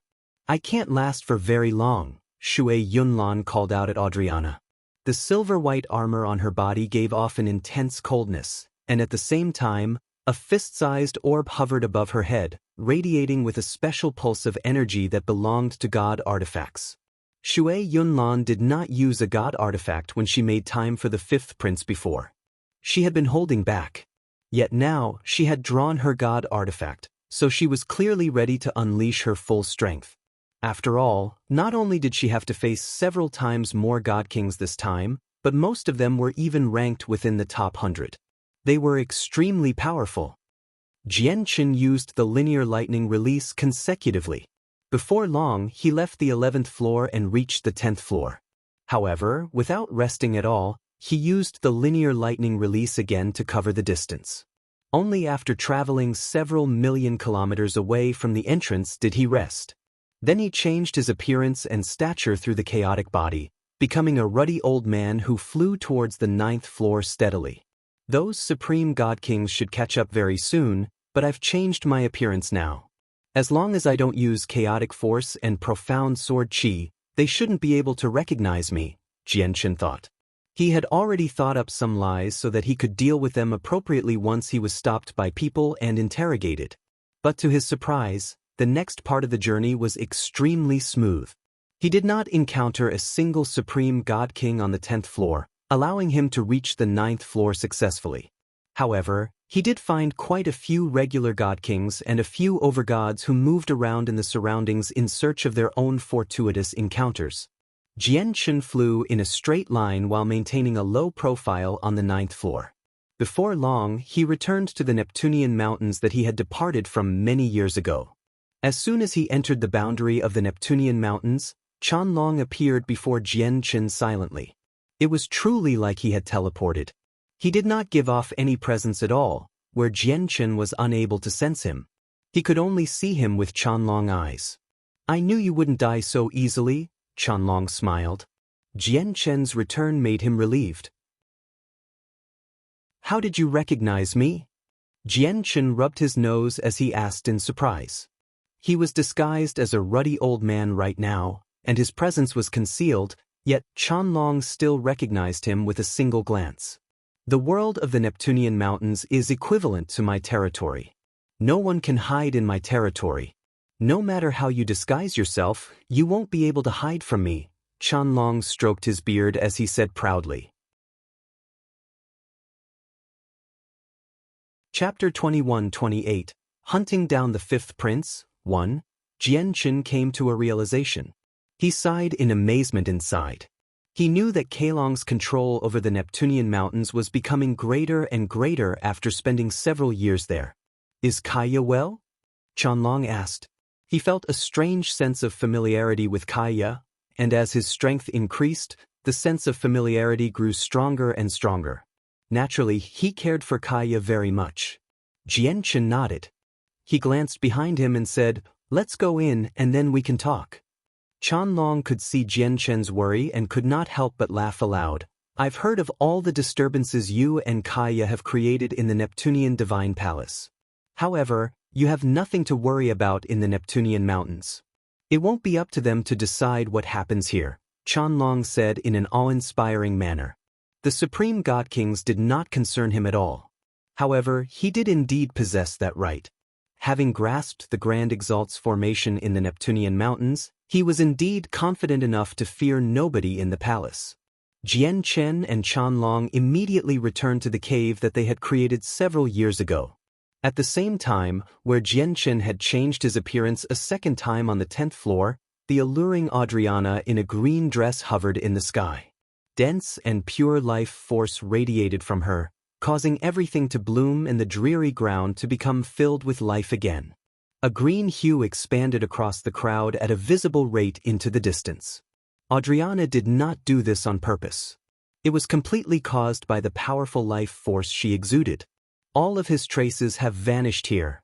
Adriana looked around at the surroundings as the senses of her soul flooded out as well. A while later, she smiled bitterly. "This kid is getting better and better at hiding himself. He hasn't even left the slightest trace behind, so how am I supposed to find him? I know many secret techniques for searching for people, but he hasn't even left any presence behind, so I can't find him with them. It looks like I can only borrow the group." Adriana glanced at the 11th floor before leaving. She carefully hid several tens of thousand kilometers away. Before long, a great group of Supreme God Kings surged over. They arrived where Jianchen's presence vanished, and their expressions were very ugly. Some of them were injured. Although it did not seem severe, they did seem like they were in horrible shape. Shui Yunlan was not among them. "All traces and presences have vanished here. If it weren't for the fact that we were kept busy by that person with the powers of ice and wasted so much time with her, Jianchen would have never been able to escape from us." He can't escape. I'll use a secret technique and turn back time so that we can peer into the past." Immediately, a Supreme God King stood forward from the crowd. He used a secret technique to peer into the past. First, they saw the scene where Adriana was here. However, she seemed blurry and almost indistinguishable. Both Adriana's personal cultivation and comprehension of laws surpassed the Supreme God King who turned back time, so he was only able to project a blurry figure of Adriana through his secret technique. However, no one paid attention to Adriana. Instead, they waited patiently. Finally, Jianchen's figure appeared in the projected scene a few seconds later. The Supreme God Kings in the surroundings saw exactly what he did, including the direction which he left in. Without any hesitation, the Supreme God Kings all moved off in the direction where Jianchen had left in. After a simple conversation with Chanlong, Jianchen directly proceeded to where Heya cultivated in seclusion in the Neptunian Mountains on the 9th floor. When Heya saw Jianchen, he was clearly startled. However, he soon showed joy, and he also sighed in relief. He said, "There were rumors everywhere that you were beaten into the lava on the 8th floor. I had thought you were done for. Don't worry. My life can't be taken that easily. Heya, quickly make some preparations and leave with me," said Jianchen. Seeing how stern Jianchen was, Heya gradually became solemn as well. He asked, "Where are we going?" "The 5th prince of your Sky Empire is quite lucky. He gained the recognition of a Grand Prime's legacy." "What? A Grand Prime's legacy?" Heyu paled in fright. He had basically betrayed the 5th prince already, so once the 5th prince left the Neptunian Divine Palace with his life intact, he would definitely rise up with the assistance of the legacy. If the 5th prince decided to look into his betrayal, the 5th prince would never spare Heiyu's clan with his personality. Don't worry. He failed to obtain the complete legacy. I intervened at a crucial time. However, he did vanish with a space ring from the legacy. However, I'm certain that the 5th prince hasn't fled from the Neptunian Divine Palace. He must be hiding somewhere, so I need you to use your innate talent to find him. It's the perfect time to kill him right now, said Jianchen. It had been a chaotic battle on the 12th floor, But he saw the fifth prince leave all by himself clearly, without any guards. Even Mr. Shu, the only person who could stop him, was not there, so killing the fifth prince would be a piece of cake. Afterwards, Jianqin left the Neptunian mountains in a hurry with Heya. As they traveled, Jianqin ingested a heavenly resource from the divine medicinal garden. Some of the heavenly resources could recover the power of the soul, which would make up for what he used up when he utilized the 2 strands of profound sword qi. The fifth prince is not on this floor. Let's go down. Heya used his innate talent to search for the fifth prince's trace. Right now, he was clearly irreplaceable. Jianqin took Heya with him and arrived on the 8th floor in a hurry. He avoided Ming Dong and the supreme god kings who had not received the news about the 12th floor and remained there from afar. He got Heya to sense the entire place again. He's not here either. Let's keep going down, said Heya. Without any hesitation, Jianqin directly brought Heya to the 7th floor. Found him. The fifth prince is hiding on the 7th floor. He's in that direction, over 5 million kilometers away from us. Very soon, Heya's eyes lit up. He had located the fifth prince accurately. A vicious gleam of light flashed through Jianqin's eyes.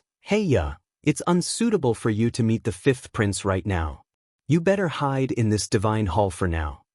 Jianqin pulled out a divine hall, and after a basic refinement, he let Heya into it. The divine hall was one of his spoils of battle. Although it was not of high quality, it was enough to hide someone. Then Jianqin hid his presence and concealed himself. He flew towards where the fifth prince hid all by himself. Currently, the disheveled fifth prince hid in an obscure hole deep beneath the ground with a pale face. The muscles on his face were completely twisted, making him seem extremely horrific. His bloodshot eyes were filled with much hatred and rage. Jianqin, Jianqin, I will never spare you. I will never spare you. I swear, I will make you suffer from the most excruciating torture in the world before taking your life. It was a Grand Prime's legacy. That was a Grand Prime's legacy.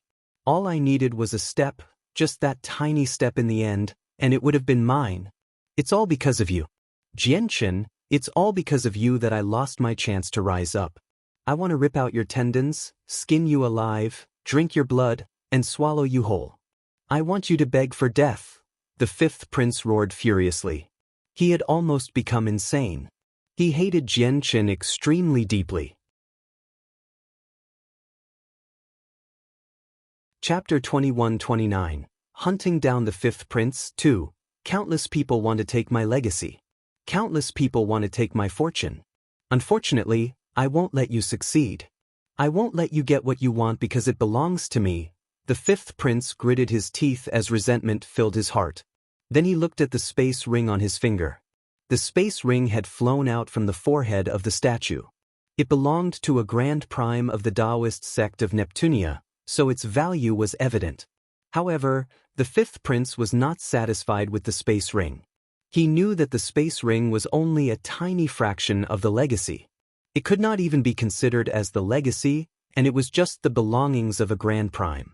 The core and most important part could only be obtained from inside the statue.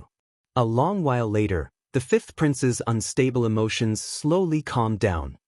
He silently endured the piercing pain from his soul as determination flooded his eyes. He thought, I can't leave the Neptunian Divine Palace. I must get the Grand Prime's legacy.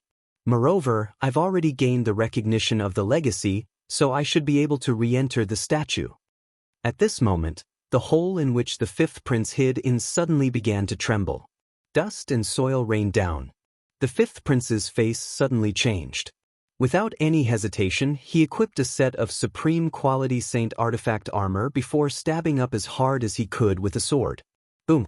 With a rumble, a strand of sword qi filled with destructive, violent energy descended from the surface of the ground. It punched through several dozen meters of rock and struck the hole in the ground with great accuracy, colliding with the fifth prince's sword. Immediately, the ground shook, and earth was thrown into the air. With the collision, the fifth prince's hole directly collapsed. In a single moment, the hole caved in completely. The fifth prince vomited a mouthful of blood. His face was twisted in a vicious fashion as he directly charged out of the hole. "It's actually you, Jianchen." The fifth prince stood in the air with his sword as he faced the unscathed Jianchen. Immediately, he could not help but roar out furiously. His bloodshot eyes were filled with the flames of rage. "Fifth prince, long time no see.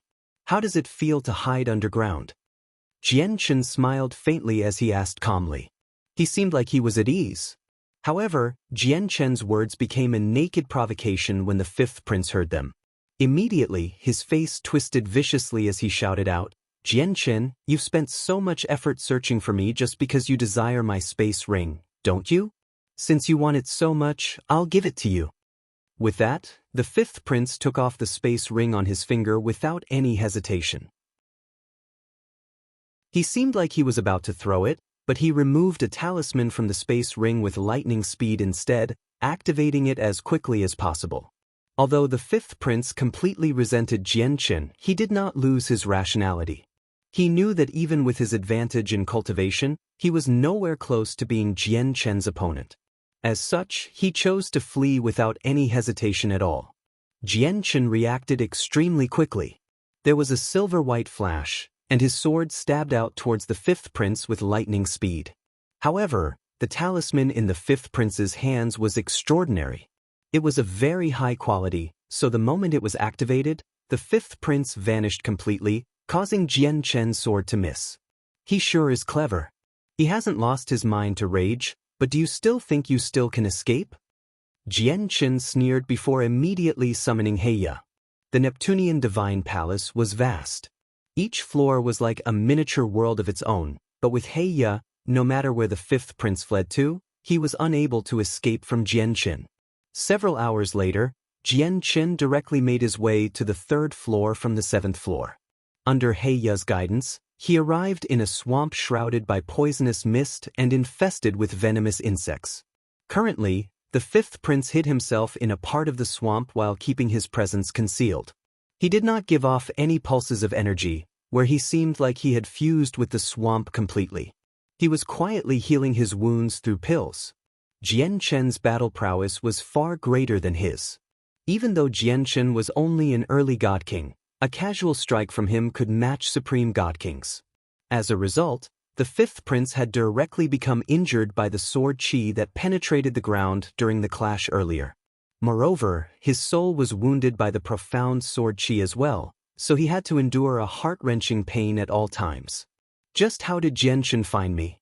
I only just fled from the 12th floor.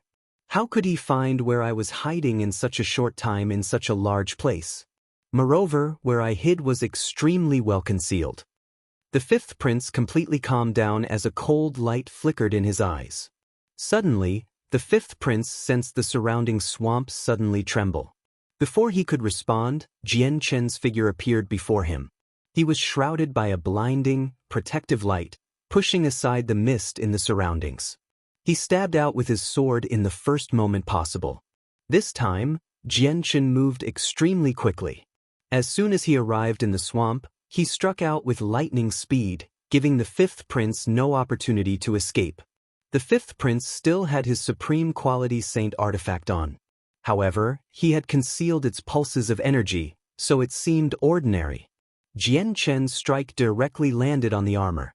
A strike as powerful as a supreme God King's was truly devastating. It immediately caused the armor to dim. The fifth prince coughed up blood as he was blown away. Jianchen's eyes were cold, and they shone with killing intent. He pursued like a shadow, flying through the air like he was pressed against the fifth prince. With a flash, he stabbed out a second time. The fifth prince paled in fright. He was shocked. Only now when he personally faced Jianchen did he truly understand just how powerful Jianchen was.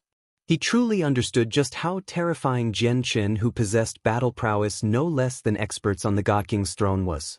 He basically could not fight back at all. Explode! At the critical moment, the fifth prince threw out the sword that he had used for many years and cried out. The supreme quality saint artifact lit up and exploded loudly. Powerful pulses of energy swept out, reducing the swamp to a condition that did not resemble its past self. The fifth prince borrowed the obstruction created by the explosion of the saint artifact to take out a simple talisman as quickly as he could and fled again. Jianchen struck out with churning sword qi. He cleaved the shockwaves of energy from the supreme quality saint artifact in half and looked at where the fifth prince had vanished coldly. "Hey ya, keep looking for me." With He Ya's assistance, Jianchen was not afraid of the fifth prince escaping at all. Even if he ran to the ends of the earth, no matter how well he hid, Jianchen could find him accurately with He Ya. Another few hours later, Jianchen found the fifth prince on the fifth floor. Due to the previous 2 times, Jianchen clearly became much more cautious. He sent out a strand of profound sword qi from very far away. After ingesting God-tier heavenly resources, he had recovered some of the depleted power of his soul from using the 2 strands of profound sword qi earlier, so when he used the 3rd strand of profound sword qi, it did not drain all the power of his soul. The profound sword qi possessed unbelievable speed. It shot through the air so quickly that many supreme god kings would not be able to react to it. It directly headed towards the fifth prince who hid in an obscure cave. Arg!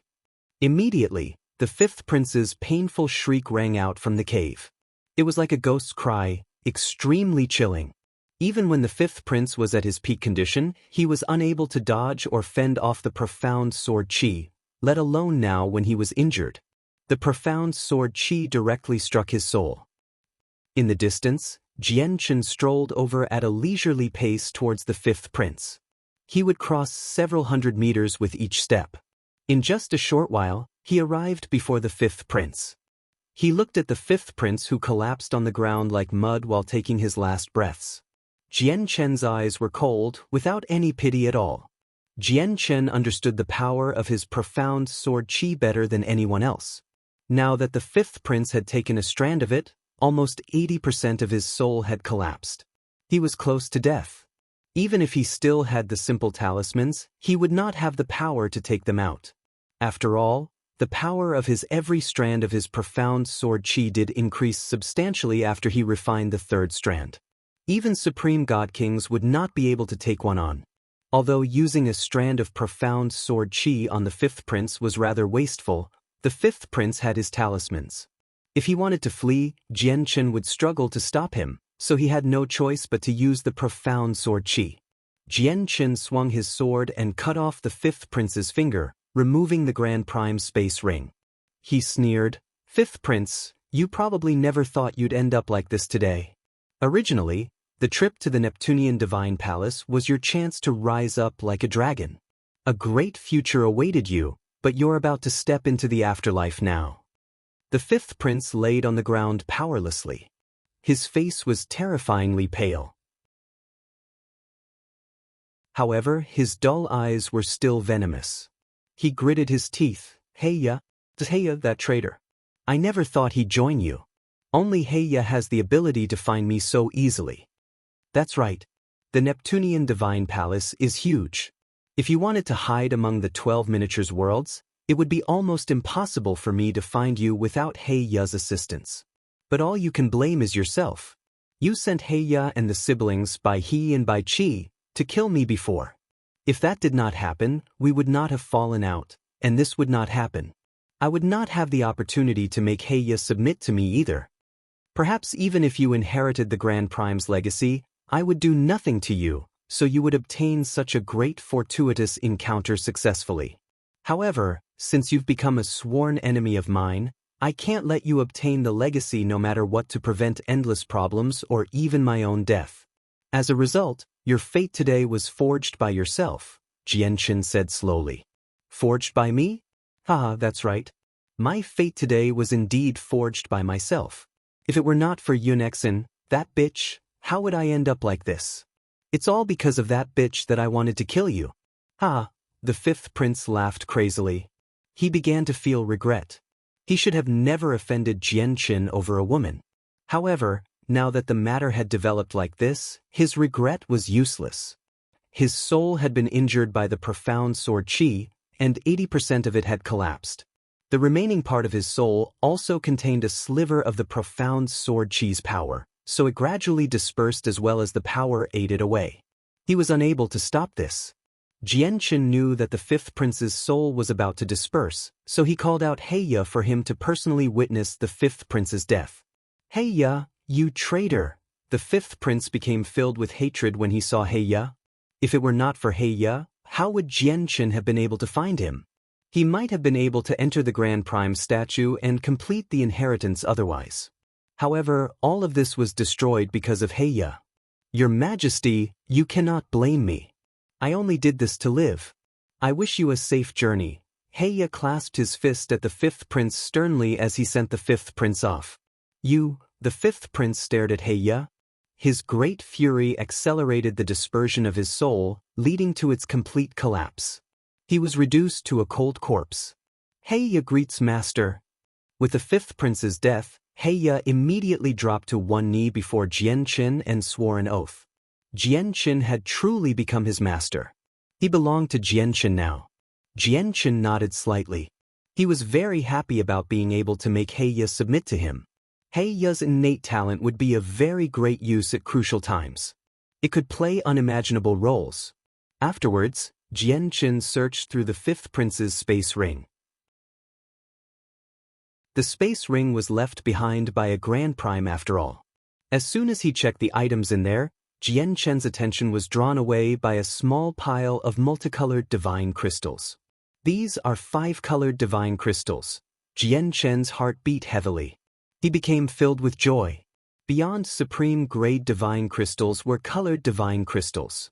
Colored divine crystals were split into multiple tiers as well, ranging from 1-colored to 5-colored. Although there were not a lot of these colored divine crystals, only a few thousand of them, they were all 5-colored. Just a few thousand 5-colored divine crystals were equivalent to a huge amount of wealth. Aside from that, there were several god artifacts. One of them was a sword 2 fingers wide.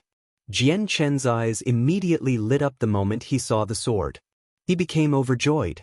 Ever since his startling rainbow sword had broken, he had not found a treasure that suited him. Even the supreme quality saint artifact he used right now did not satisfy completely. However, the god artifact sword he discovered right now interested him. Every god artifact is protected by a layer of formations. However, getting through these formations is nothing difficult for me, Jianchen thought with a burning itch. God artifacts were weapons of primordial realm experts. There were very few god kings who could use god artifacts. Even among the supreme god kings, there were not a lot of people who could use god artifacts. Even he was not certain whether he could use the god artifact or not, even if it ended up in his hands. So they were cosmic movement talismans. Next, Jianchen took out 3 simple talismans from the space ring. The talismans, unsurprisingly, were what the fifth prince had used to flee. Only 3 remained now. Even some formations cast down by Grand Primes can't stop cosmic movement talismans. They really are extremely powerful. Jianchen properly realized just how powerful cosmic movement talismans were through the description. He also felt extremely fortunate that this was the Neptunian Divine Palace, or the fifth prince would have escaped long ago in the outside world. The Neptunian Divine Palace was a high-quality god artifact after all. It was extraordinarily powerful. Cosmic movement talismans were of very high quality, where even some formations from Grand Primes were unable to stop them, but they still could not overcome the limitations of the Neptunian Divine Palace. Chapter 2131 Master of the Neptunian Mountains. 3 cosmic movement talismans represents 3 chances of saving my life. As long as I have these, I'll be able to escape even if I encounter Grand Primes, thought Jianchen. He was overjoyed. The cosmic movement talisman was truly priceless. Of course, he also knew how terrifying Grand Primes were. Whether he could escape from experts like that would still depend on whether he could activate the cosmic movement talisman in time or not. Jianchen continued to search through the space ring. He found some heavenly resources and various materials in there. All the materials had reached the god tier. The old issue was that there were not a lot of god tier materials. However, every single one of them was rare and extremely precious. There were only 5 heavenly resources. They were all of the god tier and of frightening grades. Jian Chen estimated them to be the 6th or even the 7th grade at the very least. Extremely turbulent energy pulsed inside. There definitely were more heavenly resources, but they were all used up by the owner of the space ring, so only 5 are left now, Jian Chen thought. He saw over 20 jade boxes used to store heavenly resources inside the space ring, but they were all empty now. Moreover, there were quite a few pills bottles as well. They all carried a lingering fragrance, but to Jian Chen's disappointment, they were all empty. Jian Chen had already guessed that the pills and heavenly resources were completely consumed during the battle between the owner of the space ring and the samsaric immortal Exalt. Method of the Flaming Heavens. This is a cultivation method that can reach chaotic prime. At this moment, Jian Chen took out an ancient tome from the space ring, and his eyes lit up slightly. The cultivation method just happened to suit people who cultivated the laws of fire. Although he was uncertain whether Kaya could use it, it definitely suited Honglian. It's a pity that there's only a single cultivation method, and it can only be cultivated to chaotic prime. A grand prime cultivation method probably can only be obtained from the entire legacy. Jian Chen sighed gently. He felt some pity. Afterwards, he shifted his focus to the god artifact, and his eyes immediately lit up. He sat down and began to recover the power of his soul. The medicinal effects of the heavenly resource he had ingested earlier had yet to be completely used up. He had just been focusing on covering ground earlier, so his soul recovered rather slowly. Now that he focused on it, the medicinal effects were immediately being used up several times faster, such that his soul recovered at a rate several times faster as well. 2 days later, Jian Chen finally replenished all the power of his soul. Afterwards, he immediately began to attack the formation around the god artifact. The sword that had caught Jian Chen's attention was a low-quality god artifact, so the formation around it was not too powerful. Under Jian Chen's full-powered attacks, he used less than half a day to destroy it. He removed the sword from there. As soon as the god artifact was unleashed, it radiated with great might. It shone brightly as it gave off the energy pulses of a god artifact. Powerful sword chi shot out as it began to attack Jian Chen. The sword was an undamaged god artifact, so it possessed a complete artifact spirit. As a result, the artifact began to resist the moment Jian Chen gripped the sword. Try again once you reach the primordial realm. You're dreaming if you want to wield me as a mere god king. At the same time, a thought appeared in Jian Chen's head. This was the artifact spirit's voice. It was extremely arrogant and filled with disdain towards Jian Chen. As the voice rang out, the sword chi from the sword became even more powerful as well. The sword began to struggle in Jian Chen's hand in an attempt to break free. Jian Chen smiled faintly. His clothes had become cut up by the sword chi from the sword, but he did not care at all. He gripped the sword in his right hand tightly and immediately sat down, refining it with his best efforts. He wanted to see whether he could gain control over the god artifact. He knew that once he gained control, his battle prowess would increase by an immeasurable amount. Immediately, the artifact spirit began to resist with even greater intensity. It shone with resplendent light, which formed a barrage that attacked Jian Chen. It was filled with killing intent. At the same time, a powerful strand of sword chi wormed into Jian Chen's soul in an attempt to harm his sea of consciousness. Jian Chen sat as still as a mountain, without wavering at all. More and more bloody marks appeared on his bloody, soaking him in blood soon. Within his soul, he used the Anata Tower to suppress the very front while his 3 strands of profound sword chi shone with dazzling light as well, dealing with the attacks in his soul. As Jian Chen refined the god artifact, the supreme god kings who had lingered on the 8th floor of the Neptunian Divine Palace finally received news that Jian Chen had appeared. It immediately shocked them all. What did you say? Although Jian Chen fell into the lava, he survived and subsequently appeared on the 12th floor? How is that possible? The lava is so terrifying, so how did he survive? At the same time, Ming Dong, who sat in the air, suddenly opened his eyes. Evident excitement and joy filled his face, and without any hesitation he immediately flew towards the 9th floor. Behind him, the 5 divine generals followed silently. They watched over him with dedication, without leaving his side at all. A great group of god kings appeared outside of the Neptunian mountains on the 9th floor today. Just the supreme god kings among them numbered several hundred. The god kings had peered into the past or used various other secret methods to find Jian Chen's whereabouts. In the end, they had followed him to the Neptunian mountains. "Everyone, may I ask why you've come to my Neptunian mountains in such a great horde? My mountains don't have enough dwellings to accompany you all." At this moment, Qianlong appeared before them silently. He smiled with a clasped fist. The supreme god kings all came to a halt as they stared at Qianlong. They became both surprised and uncertain because none of them had discovered how Qianlong had appeared there. He did it without creating any disturbances at all. "May I ask who you are and why you block our way?"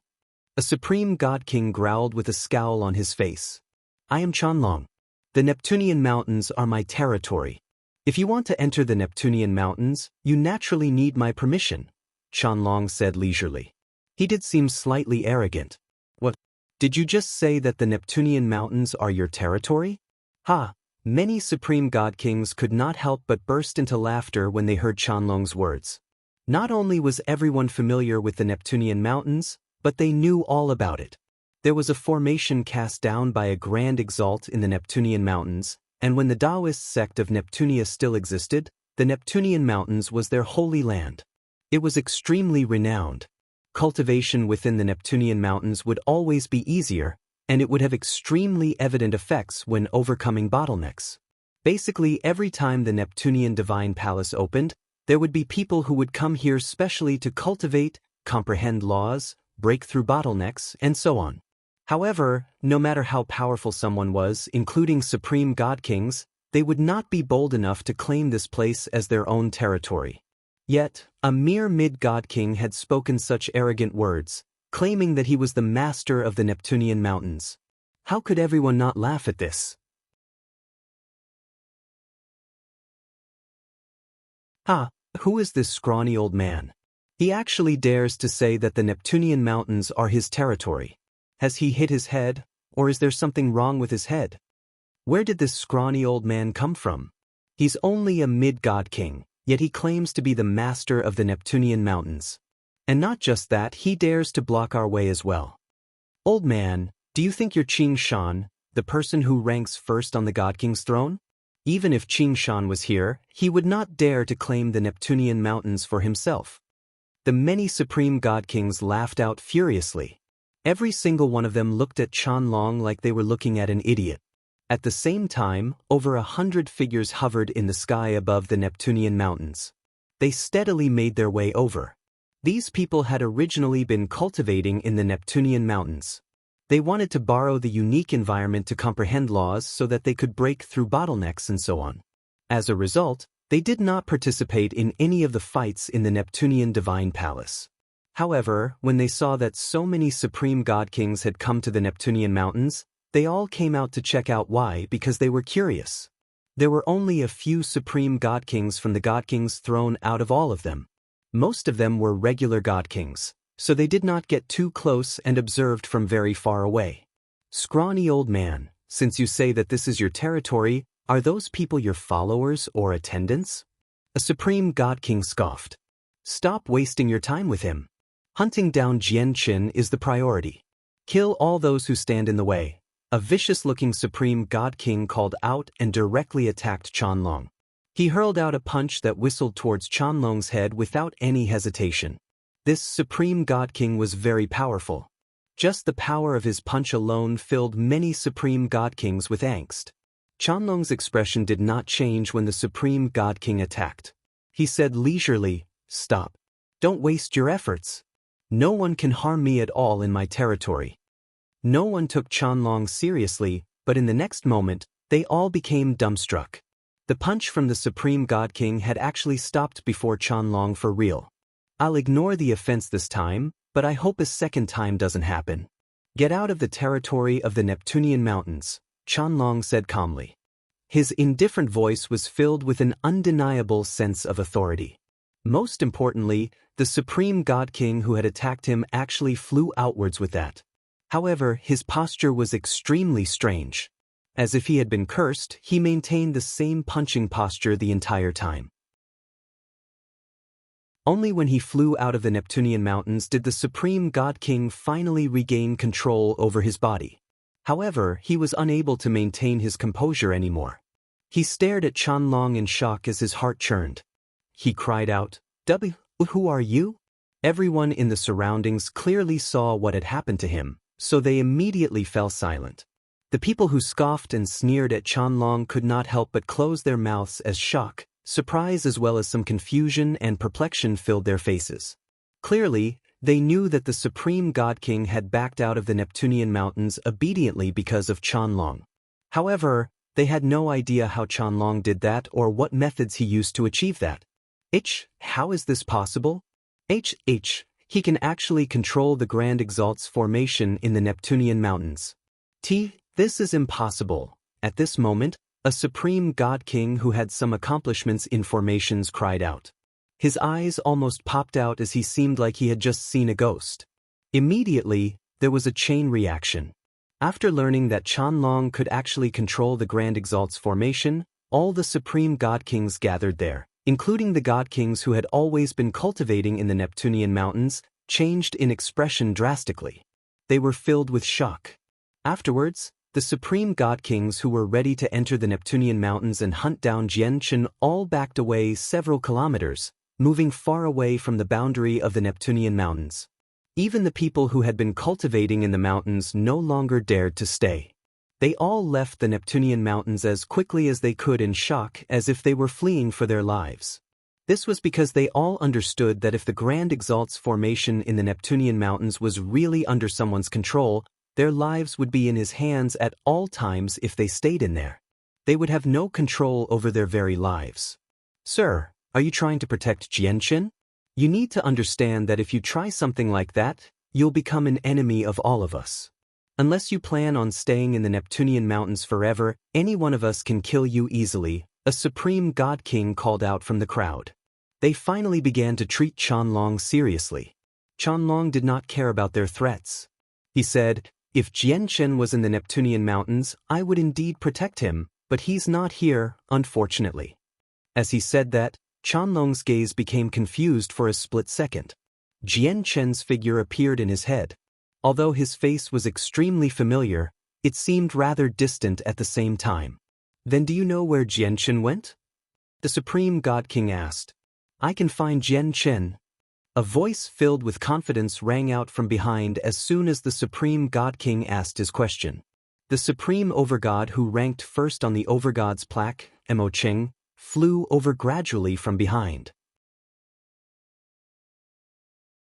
"Young master, why have you come?" Song Ying's face changed slightly when Emocheng arrived. Immediately, he flew out of the crowd, but he stared at Emocheng in surprise soon afterwards. He asked, "Young master, you've broken through successfully?" "That's right. I already made it far enough as an overgod. It was time for me to break through." Emocheng nodded at Song Ying. Afterwards, he stared at the Supreme God Kings gathered around, and he showed no fear at all. He said steadily, without any arrogance or attempt to curry up to them, "I engaged in an intense battle against Jianchen in the past, and I managed to obtain a droplet of his blood back then. The blood might be useless in the hands of others, unable to be used at all, but in my hands, I can use a secret technique to find him." Truly the successor of the Azure Peng King. You really have inherited some of the Azure Peng King's technique. Emocheng used the secret technique immediately and find Jianchen. A black-robed old man laughed aloud. Even though Emocheng was only an early God King, no one dared to underestimate him. Not only had Emocheng ranked first on the Overgod's plaque, making him possess great potential and making it very likely for him to make it into the top 10 of the God King's throne in the future, but he was also the Azure Peng King's disciple. His status was so great that it surpassed most of the Supreme God Kings here.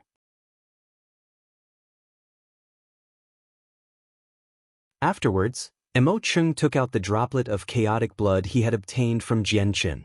Immediately, he cast a secret technique. He used the blood as a medium to find Jianchen's whereabouts. As Emocheng used the secret technique, Supreme God Kings immediately came to watch over him. Clearly, they wanted to befriend him. "I found him." Very soon, Emoching opened his eyes. His gaze was sharp, and with a single movement he shot off into the distance. "Ming Dong, since you're Jian Chen's sworn brother, you will definitely appear when Jian Chen is encircled. Humph, I'll use everyone's power to kill you this time. I'll make you pay a heavy price for your arrogance." So what if you're a Supreme God King? In the Saints' world, plenty of Supreme God Kings end up dead. "We had no grievances, but I must kill you because you hunted down my protector. You hunted down my master's attendant, a member of our Azure Pring lineage. We can't just be harassed like that," Emoching thought as heavy killing intent built up within him. Many Supreme God Kings followed Emoching. They vanished into the horizon in the blink of an eye. After their departure, Adriana appeared several thousand kilometers away. She stared at the Supreme God Kings who had hurried off, and she was extremely stern. After a moment of silence, she immediately began to tail them. Qianlong sat in the sky all by himself in the Neptunian mountains. He looked at the empty mountains and the group of Supreme God Kings who had headed off, and he sunk into his thoughts. This time, several hundred Supreme God Kings have set off. If they really find where Jian Chen is, Jian Chen should be done for. In reality, I do possess the power to trap all those Supreme God Kings through the power of the Neptunian mountains, but why didn't I do that? Qianlong murmured to himself as he became confused. It looks like I still haven't accepted Jian Chen as a friend from the bottom of my heart. Perhaps all those years I spent with him was all because of Kaya. Maybe when I assisted him despite running the risk of offending a vice leader of the Empyrean demon cult was because of Kaya as well. Is Kaya really this important to me? Why would I change my behavior from before for her? I clearly don't feel any attraction for the opposite sex towards her, Qianlong murmured to himself. In all these years, he had experienced this doubt many times, but no matter how he pondered about it, he was unable to find the answer. "Old man Qianlong, if I've guessed correctly, we should have very great ties with Kaya." At this moment, the soul trapped in the formation's banners wormed out from Qianlong's space ring and said seriously from beside Qianlong in the form of a large snake. "Didn't you say you can peer into the heavenly secrets and forecast the future? Can you tell what's up with my relationship with Kaya?" Qianlong asked. "I can indeed peer into the heavenly secrets and forecast the future, but heavenly secrets do vary in significance. My ability to forecast the future is very particular. I can see through petty matters with just a single thought, but if they tie into significant matters, even those grand primes probably won't be able to forecast anything, let alone me. For example, Kaya has been shrouded in mist the entire time. Even if I was 100 times more powerful, I would not be able to see through her. I can't see through anything relating to Jian Chen either. It seems like he's even more complex than Kaya. However, my gut is telling me that we can't get too close to Jian Chen. Don't ask me why because I don't know either." In a mountain range on the 5th floor, powerful sword intent enveloped the entire place while sharp sword chi shot out with resplendent light. It crisscrossed the mountains, leaving behind sword slashes. From afar, the mountains seemed to have become a sea of sword chi, where they existed everywhere. It had become a forbidden place that many god kings did not dare to set foot in. At this moment, a person covered in blood sat within an obscure cave. He held a sword as he refined it with everything he had. Unsurprisingly, this person was Jian Chen. The artifact spirit of the god artifact refused to be controlled by Jian Chen, who was only a god king, so it resisted with everything it had. However, the resistance finally became weaker and weaker as time went on. In the end, Jian Chen bellowed out, and the chaotic force within him rampaged and completely suppressed the sword. The sword stopped resisting. "You may have defeated me, but you can't fully wield me without reaching the primordial realm," the artifact spirit said reluctantly. The power it had used to resist began to shrink back, gathering in the tip of the sword. Jian Chen used this as an opportunity to take over the sword. Chaotic force was poured into the god artifact, taking up 2/3 of the entire sword in the end. The last third was controlled by the artifact spirit. "There's no need for me to reach the primordial realm.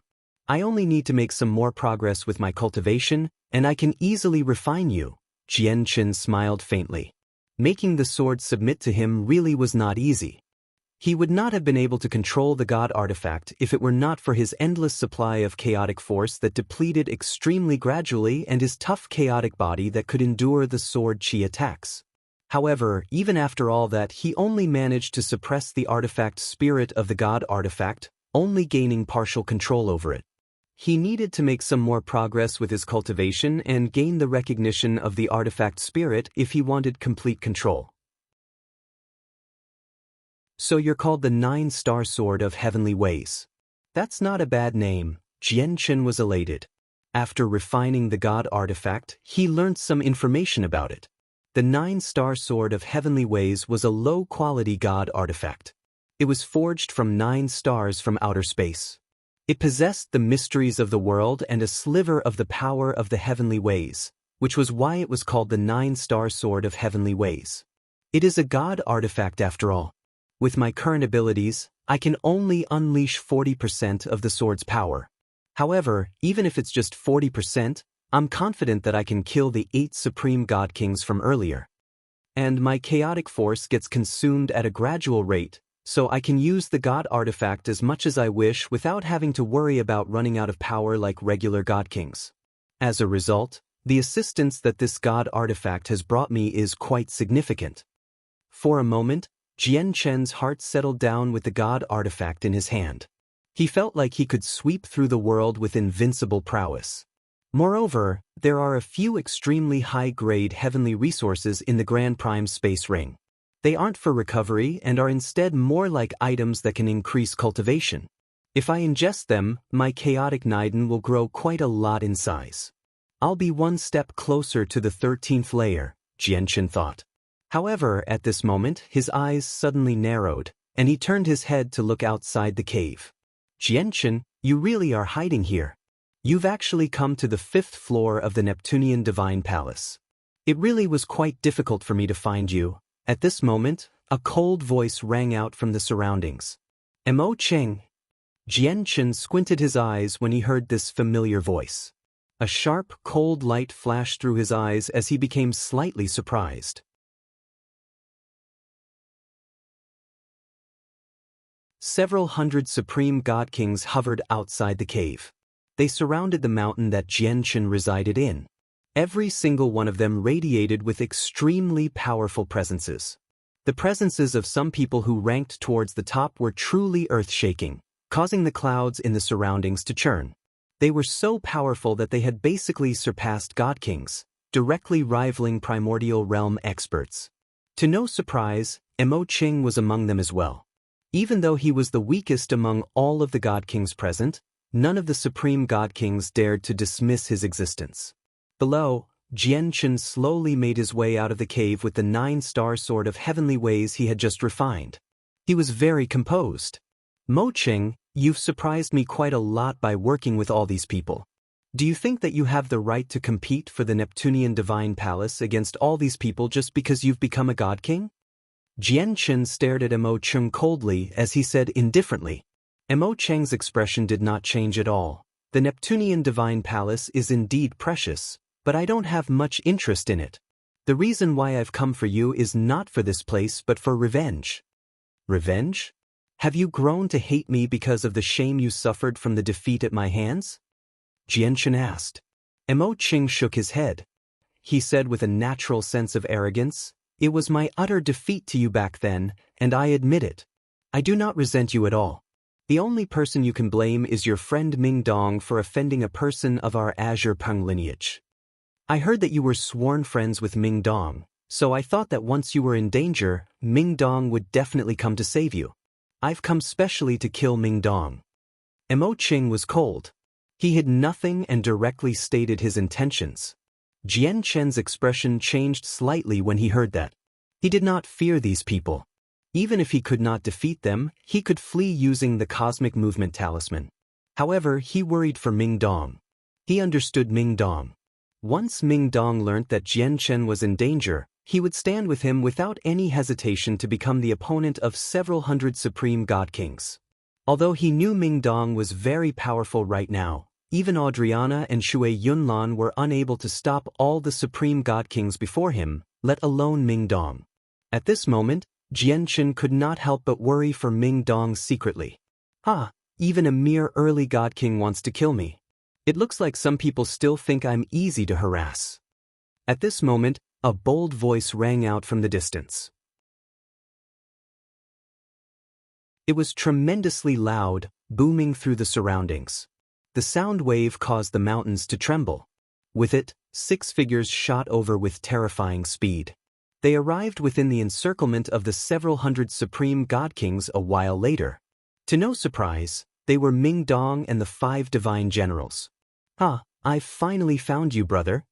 As soon as he arrived, Ming Dong looked at Jianchen. His face was filled with joy as he went up to hug him tightly.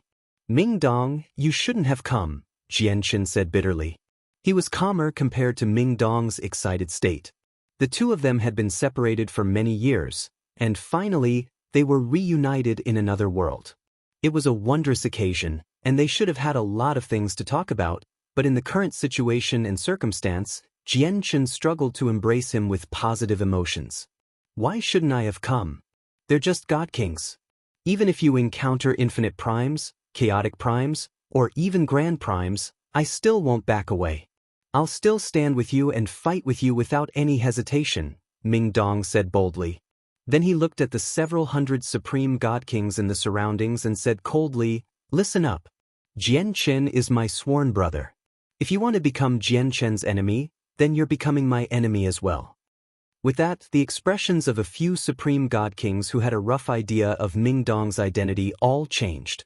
They began to hesitate. However, there were many more people who did not know about Ming Dong's origins. They guessed that his background was probably very powerful, but were there any of them present who were not complicated like that as well? As a result, they completely dismissed Ming Dong's threat without taking it seriously at all. Ming Dong, we can ignore what you did on the 8th floor, but this ties into the ownership of the Neptunian Divine Palace, a high-quality god artifact, right now. You standing forward firmly will only cause trouble for yourself. Jianchen, hand over the girl, and we'll spare you. That person who gained the recognition of the statue on the 12th floor also died to your hands. Jianchen, hand over the space ring, and we won't make things difficult for you at all. And that god artifact in your hands. You probably got it from there as well, so hand it over too. Many supreme god kings called out in the surroundings. Clearly, Ming Dong's threat had not been effective. It's you. How dare you show up? Suddenly, a furious call rang out. Immediately, killing intent pervaded the region. Many supreme god kings unleashed a heavy, murderous presence. Adriana flew over steadily. Her arrival immediately attracted the glares of many supreme god kings. She is with that person who uses the laws of ice. In order to stop us from chasing Jianchen, that person with the laws of ice injured many of us, so we can't spare this woman. Yeah, we can't let her go no matter what, many supreme god kings called out furiously. They were filled with resentment. However, Adriana arrived beside Jianchen calmly and said, I am Adriana, and I come from the god clan. I hope you can forgive me for any offense I've caused earlier. What? The god clan? The expressions of all the supreme god kings present changed when they heard her mention the god clan. Even the supreme god kings who had shouted out how they wanted to kill Adriana shut their mouths obediently. The god clan used to be the greatest clan in the Saints' world. It was the undisputed most powerful organization in the Saints' world, where they dominated and struck fear throughout an entire world. No one dared to offend them. Even though the war god of the god clan was dead now, causing their strength to decrease drastically, they were still a great organization that stood at the very peak of the Saints' world. Their heritage ran unbelievably deep. Jianchen is the friend of our esteemed war god. I have left the god clan this time under the war god's orders to find Jianchen. Everyone, if you become enemies with Jianchen, please consider the consequences carefully. Adriana clasped her hands. Everyone present was surprised when they heard that. They all looked at Jianchen with mixed emotions. There was admiration, envy, and resentment. It doesn't matter how much you say. We've only come for the girl. If you hand over the girl, nothing will happen naturally. Even if Jian Chen has the support of the God clan, he won't be able to leave here otherwise. An arrogant young man with a striking appearance stood forwards and said coldly. He did not fear the God clan at all. After that, the young man stared at Adriana coldly. He let out an earth-shaking presence and said coldly, I am Nan Shangyun, and I come from the Heaven-Splitting clan. Does your God clan plan on falling out with our Heaven-Splitting clan over a mere God King? Everyone was shocked once again. The Heaven-Splitting clan was one of the peak clans that could strike fear across the entire Saints world. In particular, ever since the war god of the God clan died, the Heaven-Splitting clan seemed to surpass the God clan slightly.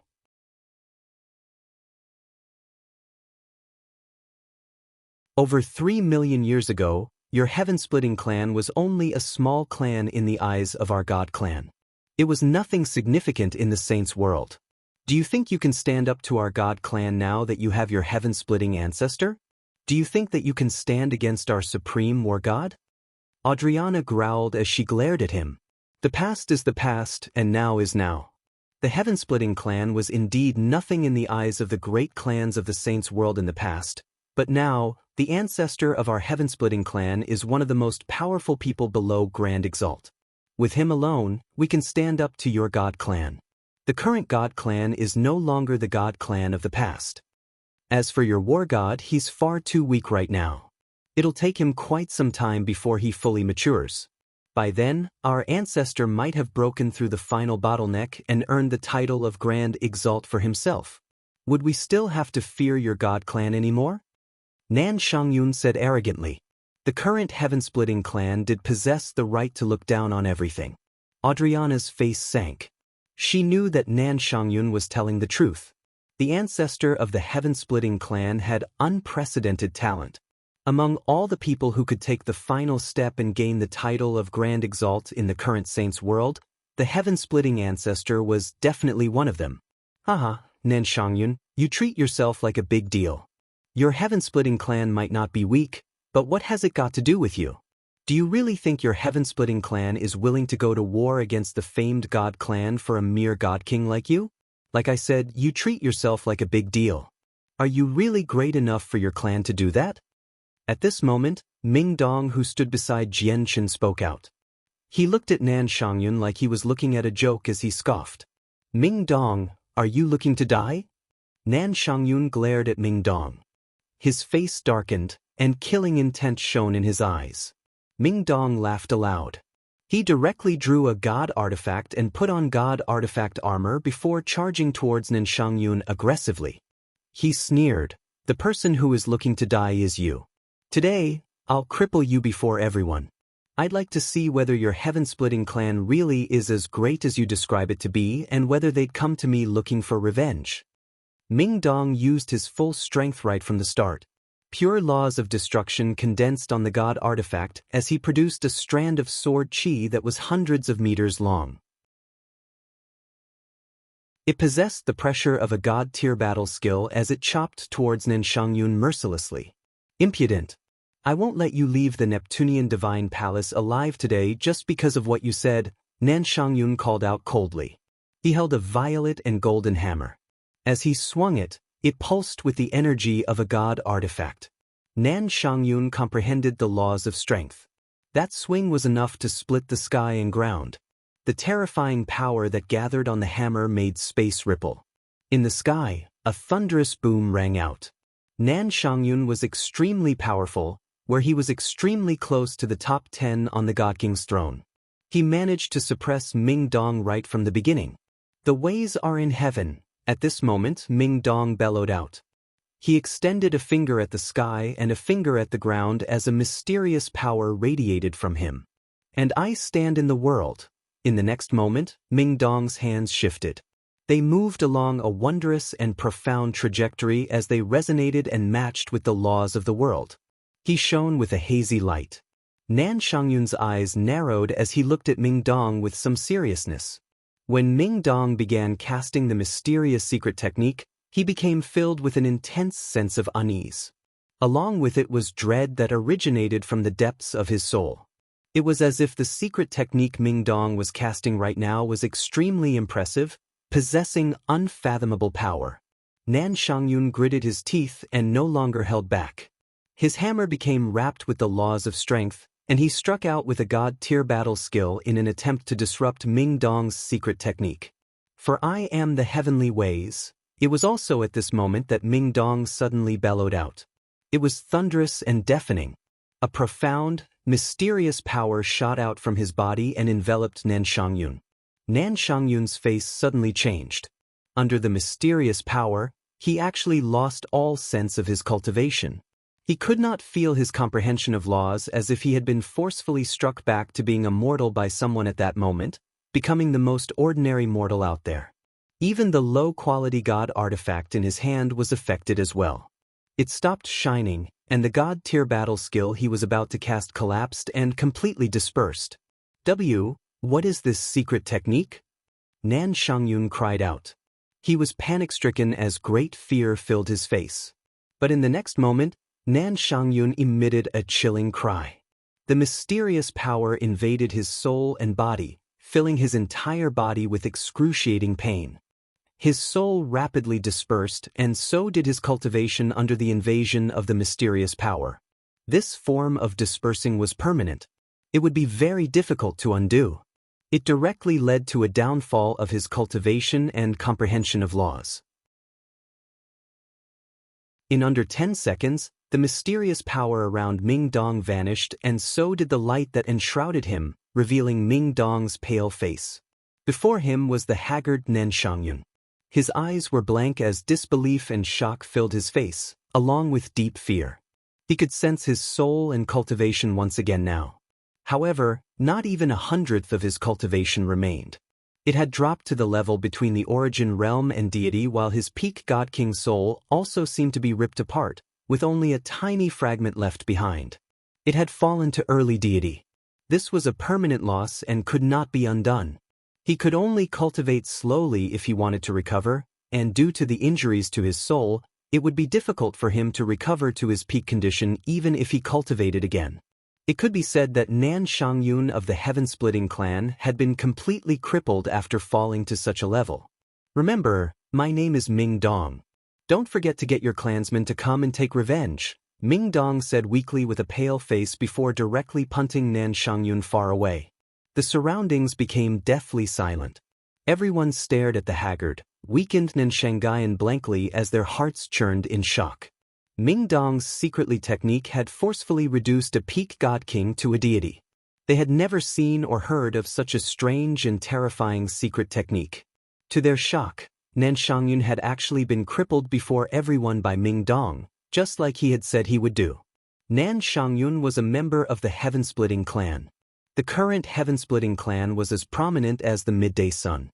Across the entire Saints world, there were basically no organizations that dared to stand up to the Heaven-Splitting clan now, yet Ming Dong was utterly fearless. It's the authority of the Grand Exalt. How does he know the authority of the Grand Exalt? Nearby, Audriana stared at Ming Dong with mixed feelings as her heart churned. How is this possible? How does Ming Dong know the authority of the Grand Exalt? Grasping this art requires the recognition of a Grand Exalt, and they must pass it on to them personally. However, all people who know this art, from a certain sense, are the Grand Exalt's successor, because whenever a Grand Exalt passes this on to someone, they will suffer from a certain level of deterioration. Several kilometers away, the empty space actually trembled. Shui Yunlan, who was hidden there, voiced her shock. Out of the several hundred Supreme God Kings present, only Audriana and Shui Yunlan knew what Ming Dong's secret technique was. This was because one of them came from the God clan, while the other came from the Ice Goddess Hall. They were both peak organizations that possessed Grand Exalts in the past, so they had records of this. However, something happened at this moment. A huge hand appeared out of nowhere above Jian Chen's head and reached towards him with golden light and a suffocating pressure. Someone had secretly taken action. They wanted to take Jian Chen away while everyone else was still distracted.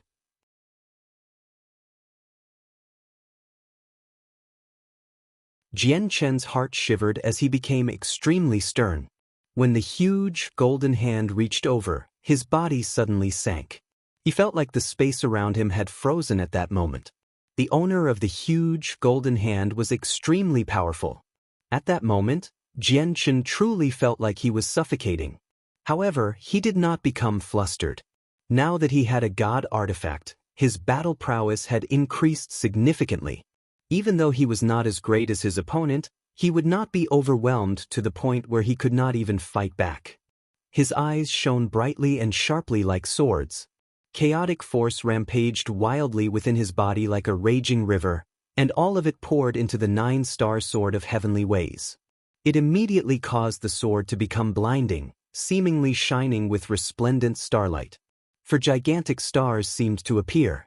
Jian Chen pointed the sword at the sky, and immediately, the unmatched might of a god artifact poured out from the 9-star sword of heavenly ways. With the power of stars, collided with the huge golden hand. The collision between the two was deafening. It was like the collision of two worlds, kicking up powerful streams of energy. Jian Chen extended his sword towards the sky as he stood strong with a great presence. He seemed like an invincible god of war. The ground beneath Jian Chen began to crack. His body sank slightly, where his feet had already sunken into the ground, only stopping up to his knees. The huge, golden hand above his head remained locked against Jian Chen's 9-star sword of heavenly ways for a while with terrifying power before dispersing. Like a set of dominoes, the sneak attack from the golden hand formally begun a great, intense battle. Immediately, the supreme god kings gathered there all struck out. Without any exception, they all looked at Jian Chen. A gleam of light flashed through Jian Chen's eyes. He stared at the hand that had already dispersed, and his face was filled with surprise, doubt, and some joy. He could feel the presence of a familiar power in the golden hand that had just attacked him. This presence was extremely similar to the golden divine dragon Ruijin. Whoever harms my brother will become an enemy of mine. Ming Dong bellowed out furiously as killing intent surged into the air. He ingested a god-tier healing pill and struck out with his full strength, standing before Jian Chen. However, Ming Dong had depleted far too much energy from using the authority of the Grand Exalt earlier. He had paid a certain price himself, so he was nowhere close to his peak condition. It was impossible for him to stop so many Supreme God Kings. However, the Supreme God Kings did not dare to attack Ming Dong viciously because they had all seen Ming Dong's savagery. Everyone took him seriously. He did not even fear the heaven-splitting clan, so his confidence naturally struck fear in many people. As for the few Supreme God Kings who did know Ming Dong's identity, they all avoided Ming Dong from afar as they charged towards Jian Chen. They did not want to have a brush with him at all. Ming Dong, it doesn't matter what identity or background you have. I will make you feel regret today. The people of the Azure Peng lineage can't just be offended so easily, even if it's only an attendant. At the same time, killing intent rose up in Mo Cheng's eyes. He called out, "Do it?" Young Master Mo Cheng, Ming Dong's origins are probably quite significant. Do you really want to do this? A few Supreme God Kings hesitated nearby. They came from various clans and organizations in the Saints' world. Mo Cheng had secretly contacted them, as he wanted to use them to kill Ming Dong. Although the Supreme God Kings knew that Ming Dong's origins were extraordinary, they did not think it would be overly terrifying. Once they considered how Mo Cheng was the Azure Peng King's disciple and how his personal talent and future potential was unlimited, they agreed to Mo Cheng's suggestion firmly in an attempt to establish good ties with Mo Cheng early on. They hesitated slightly now because they had seen how Ming Dong did not fear the heaven-splitting clan, which made them re-evaluate Ming Dong's background. Go on ahead, Ming Dong called out coldly. The Supreme God Kings looked at one another, and all of them gritted their teeth. They struck out decisively, killing their way towards Ming Dong. Don't you dare! The 5 divine generals of the heavenly palace of Bixing became furious. Before the Supreme God Kings could approach Ming Dong, they blocked them and engaged in an intense battle. After seeing his helpers being stopped, a vicious gleam of light flashed through Mo Chen's eyes. He took action personally, wielding a sword with the laws of the sword and destruction simultaneously, directly killing his way towards Ming Dong. He could tell that Ming Dong was extremely frail right now.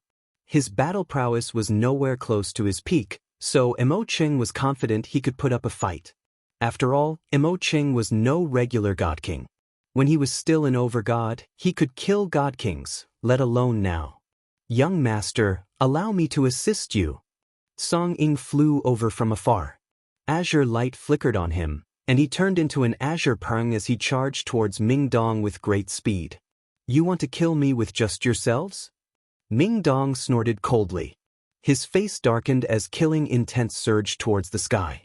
The laws of destruction erupted as he slashed out with his god artifact, knocking Mo Qing far away and causing him to vomit blood. At the same time, Ming Dong's body shook. Song Ying's hands turned into claws as he swung them towards Ming Dong's god artifact armor with azure light. With the protection of a god artifact, Song Ying's strike failed to cause any real harm. Ming Dong responded with a slash, shooting through the air as a black streak of light with the might of a god-tier battle skill. He cut Song Ying in half along the waist. With Ming Dong attacked, the 5 divine generals became furious. Killing intent rose up, and they became enveloped by a blinding light. 5 sets of impressive, golden armor that flickered with light appeared on them, covering their bodies completely. Only their eyes were left revealed. They used their full strength to force back their opponents, and all of them returned to Ming Dong's side in a flash with no intentions of continuing the battle. They used their bodies to forge a tough fortress around Ming Dong to protect him. That's the armor specially made for divine generals of the heavenly palace of Bishing. Why, you're actually... In the surroundings, the supreme god kings who had clashed with the 5 divine generals earlier all widened their eyes as they stared at the golden armor firmly. Their faces were filled with shock as they all backed away, no longer willing to keep fighting. They're actually divine generals of the heavenly palace of Bishing. How is this possible? Why have the divine generals of the heavenly palace of Bishing come to the Neptunian divine palace? Heavens, then what's Ming Dong's identity? Why has he been protected by the divine generals of the heavenly palace of Bishing the entire time? A series of gasps rang out in the surroundings. At that moment, many people showed shock and disbelief. At the same time, they came to a realization. No wonder Ming Dong was so savage, where he did not even fear the heaven-splitting clan. As it turned out, he came from the heavenly palace of Bishing. Song Ying's face had completely paled now. It was filled with fear. He had clearly been frightened by the revelation of the 5 divine generals' identities. A tree of life appeared in the center of the encirclement. Adriana struck out as soon as she could to block the attacks from Jian Chen's surroundings. Jian Chen showed no weakness. Even though enemies were everywhere, his battle intent still surged. As chaotic force poured endlessly into his 9-star sword of heavenly ways, he engaged in battle against the many supreme god kings. However, with just the 2 of them, it was impossible to fend off so many supreme god kings. At that moment, both Adriana and Jian Chen were firmly suppressed. They had been forced on the defensive as they completely lost the upper hand. As the target of everyone's attacks, Jian Chen was already covered in wounds and soaked in blood now.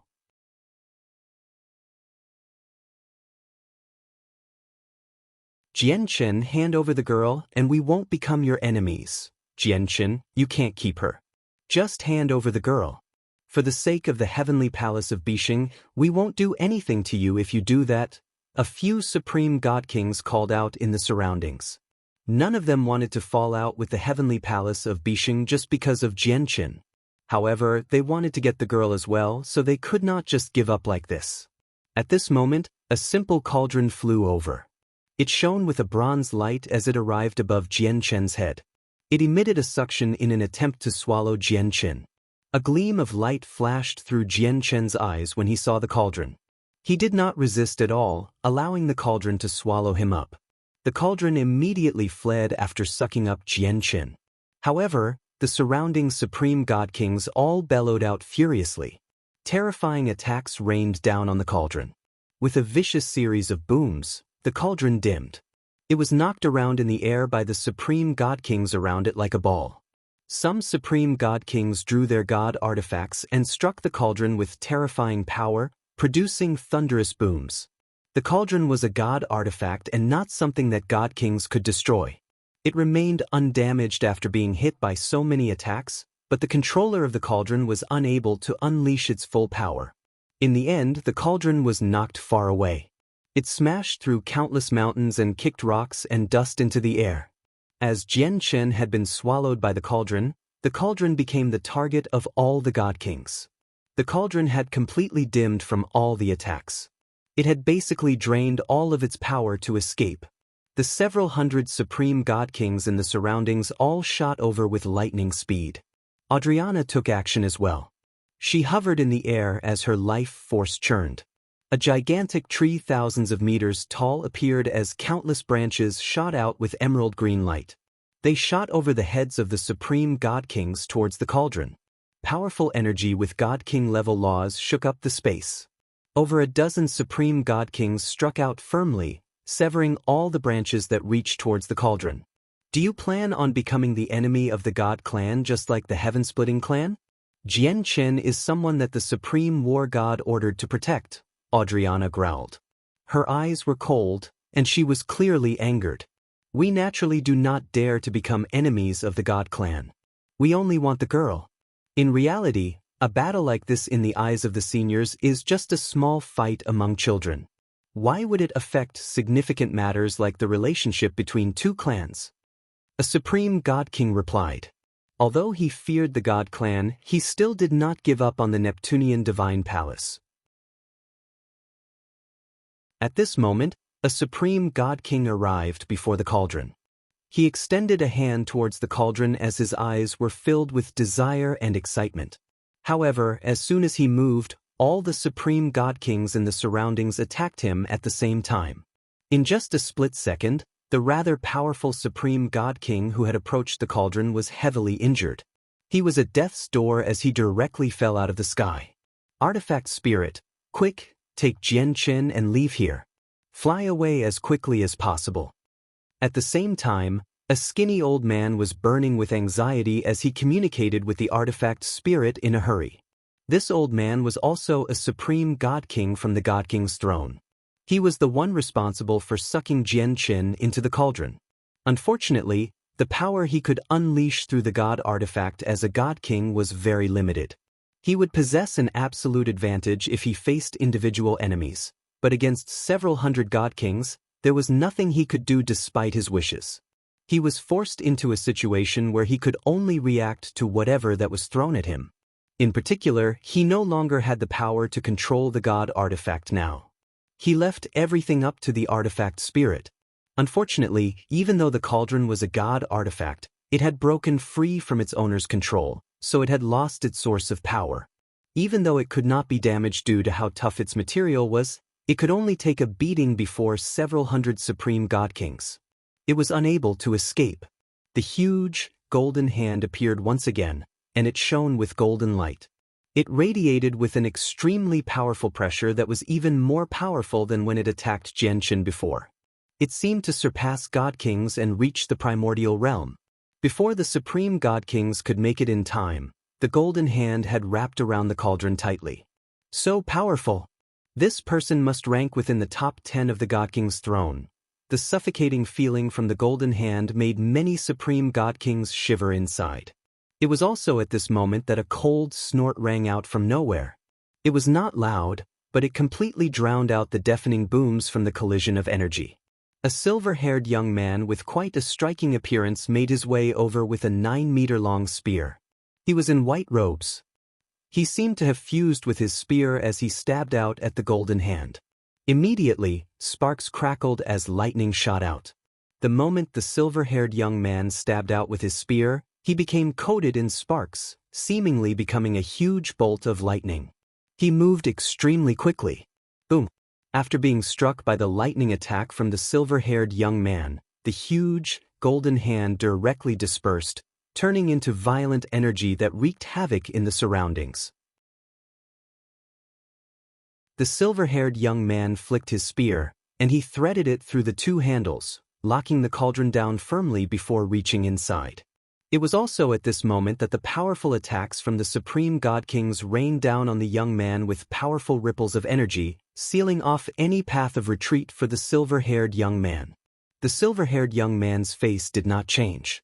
Sparks flickered around him, and he swept out with his spear, dispersing the closer attacks before turning into a bolt of lightning and unleashing great speed. He moved through the cracks between the attacks and broke out of the encirclement with great composure.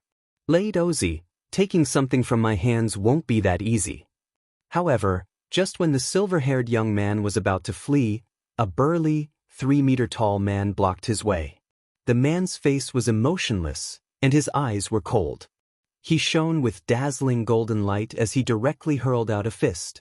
The power was frightening, causing the space there to ripple. Lady Dozy? The person who ranks 6th on the God King's throne, Lady Dozy? The silver-haired young man is Lady Dozy?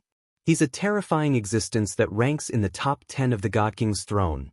Cries immediately rang out in the surroundings when they heard Lady Dozy's name. Lady Dozy's face did not change. His pupils suddenly turned silver-white as if they possessed the power of lightning. Sparks flew in his eyes. Then he seemed to turn into a bolt of lightning as he shot over loudly with incomparable speed. The golden fist and lightning collided together like planets. It exploded loudly in the air, erupting with devastating might. Terrifying energy ripples splayed out, forcing the Supreme God Kings who ranked towards the bottom to a halt as they struggled to advance any further. After the clash, Lady Dozy shook, and he could not help but stagger a few steps back. Sparks flickered and flew from his body as it crackled. Before him, the 3-meter-tall burly man basked in golden light as he flew into the distance with the cauldron that Lady Dozy had grabbed. Ruidi, do you think you can escape before me? No matter how fast you are, do you think you're faster than my lightning? Lady Dozy snorted coldly. He turned into lightning as he pursued rapidly. He only needed to keep Ruidi busy. No matter how powerful Ruidi was, he would be powerless against several hundred Supreme God Kings.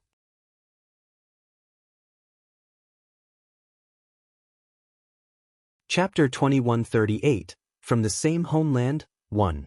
When Ruidi's name was mentioned, the Supreme God Kings in the surroundings became stunned once again. They were familiar with this name because it ranked 4th on the God King's throne. In the eyes of many Supreme God Kings, this ranking was extremely highly regarded.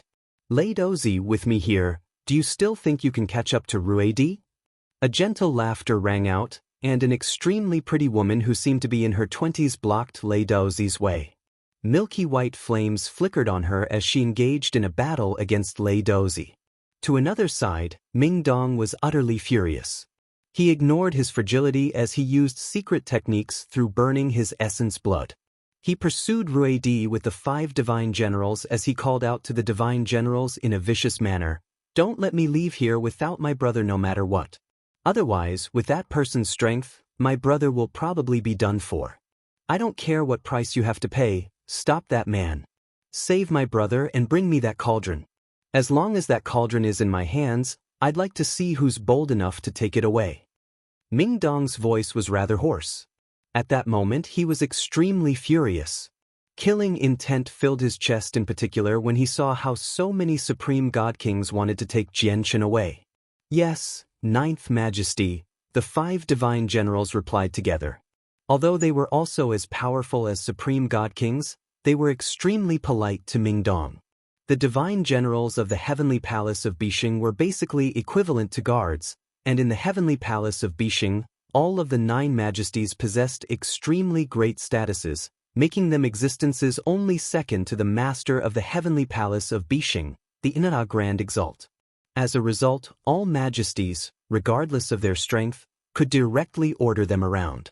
The 5 divine generals looked at one another and determination flooded their eyes. They were divine generals of the Heavenly Palace of Bishing.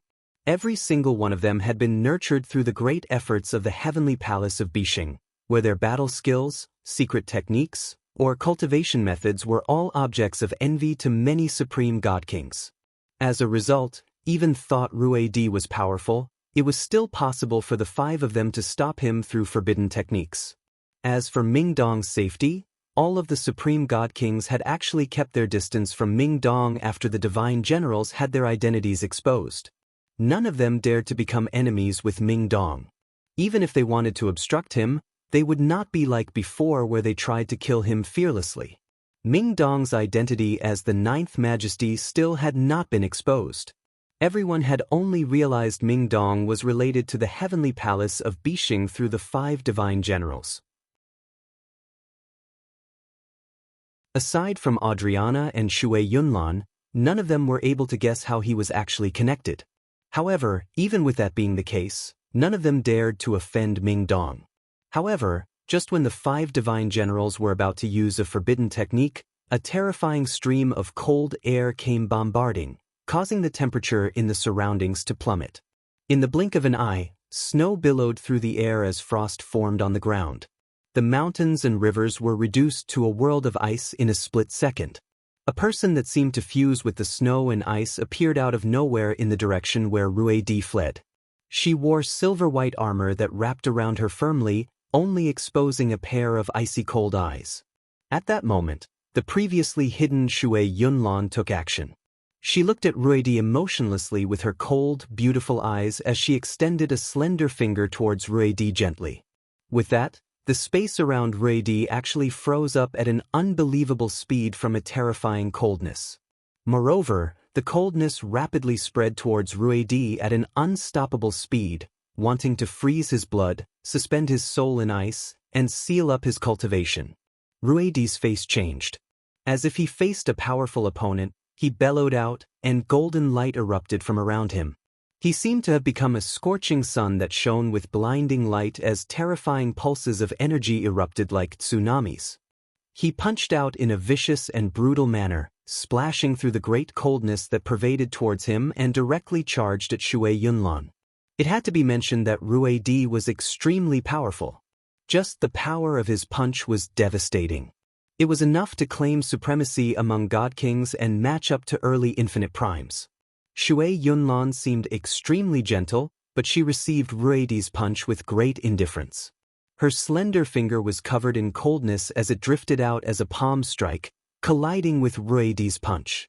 The clash this time was not spectacular or disappointing.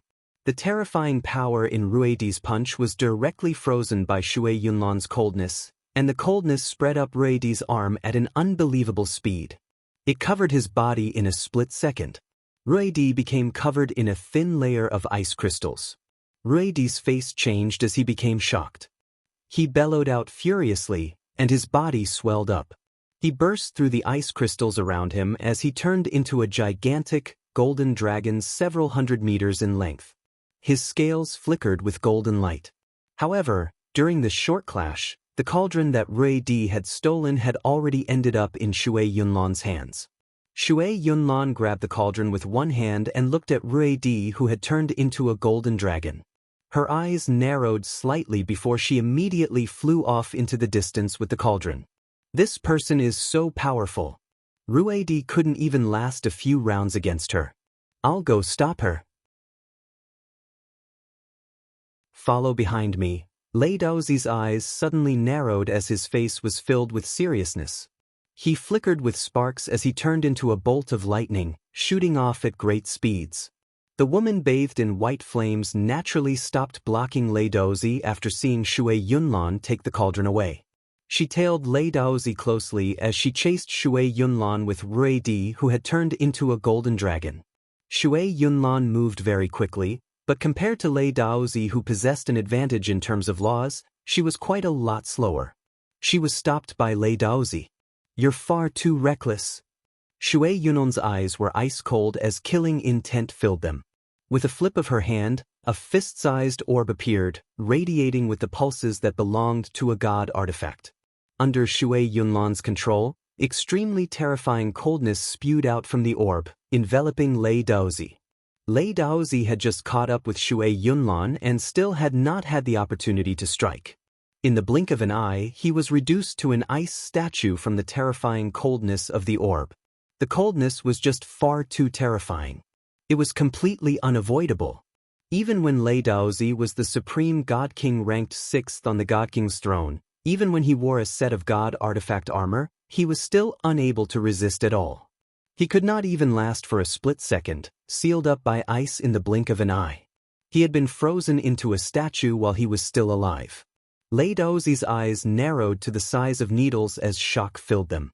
This woman's strength was far more terrifying than he had expected. At that moment, he even doubted whether he was facing a god king. He felt like he faced an infinite prime instead. Moreover, he felt like it was an infinite prime of extraordinary strength. Bang! With that sound, Shui Yunlan used her god artifact again, and the orb in her hand immediately struck Lei Daozi's body. Immediately, Lei Daozi's body shattered. His body was reduced to countless pieces, falling out of the sky as a pile of ice crystals. Only the armor he wore and the spear remained undamaged.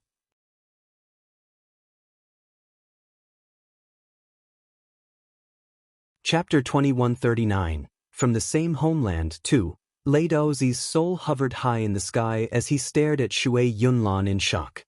He had lost his body. Shui Yunlan used the orb in her hands to bypass the defenses of Lei Daozi's god artifact and destroyed his body. If it were not for the god artifact's protection, it would not have been as simple as him losing his body. Even his soul would have been destroyed. Lei Daozi's heart shivered. He looked at the god kings who rapidly drew closer from behind and no longer remained where he was. He used his soul to control the armor to protect himself and wrapped around the long spear before leaving the area as quickly as he could. Lei Daozi's fate had stunned all the supreme god kings behind. Many of them looked at Shui Yunlan in fear. Lei Daozi was a supreme expert who ranked 6th on the god king's throne, yet he had almost been slain on the spot. It made their hearts beat heavily due to fear. Since Shui Yunlan had been kept busy for a while, Rui Di, who had transformed into a golden divine dragon, and the woman in white flames caught up as well. They two of them worked together against Shui Yunlan to take the cauldron from her. At the same time, the many supreme god kings behind responded as well. A few confident people who believed that they were powerful charged over aggressively.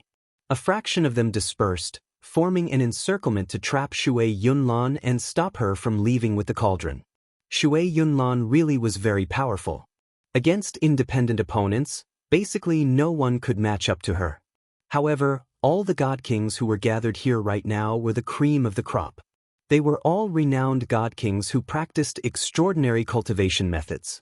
Some of them even wielded god artifacts and could use god-tier battle skills, making their battle prowess supreme.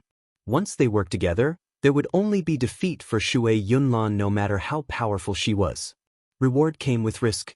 They all deeply understood this concept as they came, so even though the supreme god kings felt angst for Shui Yunlan, they did not shy away when they faced the temptation of the Neptunian divine palace.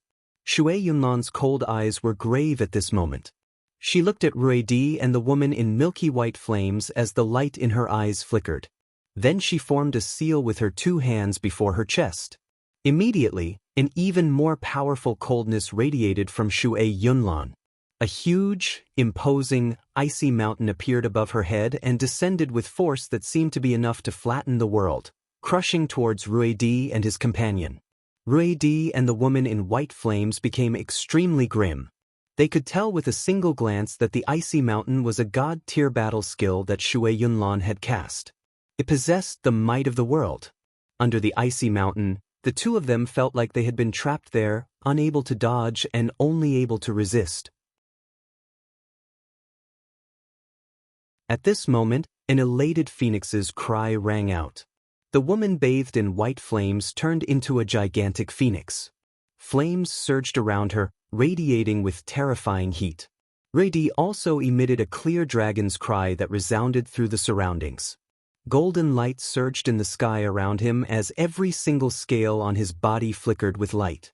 They pulsed with powerful energy, striking out with the phoenix beside him. They both used god-tier battle skills against the icy mountain. Boom! Boom!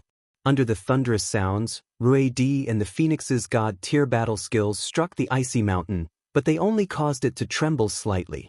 However, the icy mountain continued to fall, descending with tremendous, terrifying might as it suppressed the surroundings. Suppress! Shui Yunlan called out, and with a heavy boom, the icy mountain squashed down on the dragon and phoenix that stretched hundreds of meters in length. The ground shook as the sky seemed to pale. It was truly a devastating sight, like the end of the world. At the same time, cracks permeated the icy mountain. The dragon and phoenix were very powerful, and the phoenix happened to comprehend the laws of fire, which just happened to be the opposite of the laws of ice. The suppression from the icy mountain was unable to last for even a few seconds against them.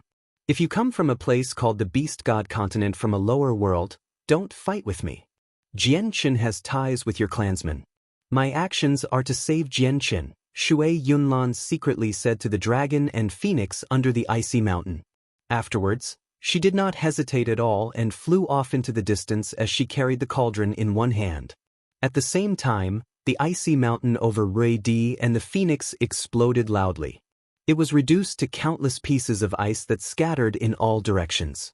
Ruidi and the phoenix had broken free. However, they did not continue their pursuit of Shui Yunlan after breaking free. Instead, they stood where they were as they stared at Shui Yunlan's figure with widened eyes.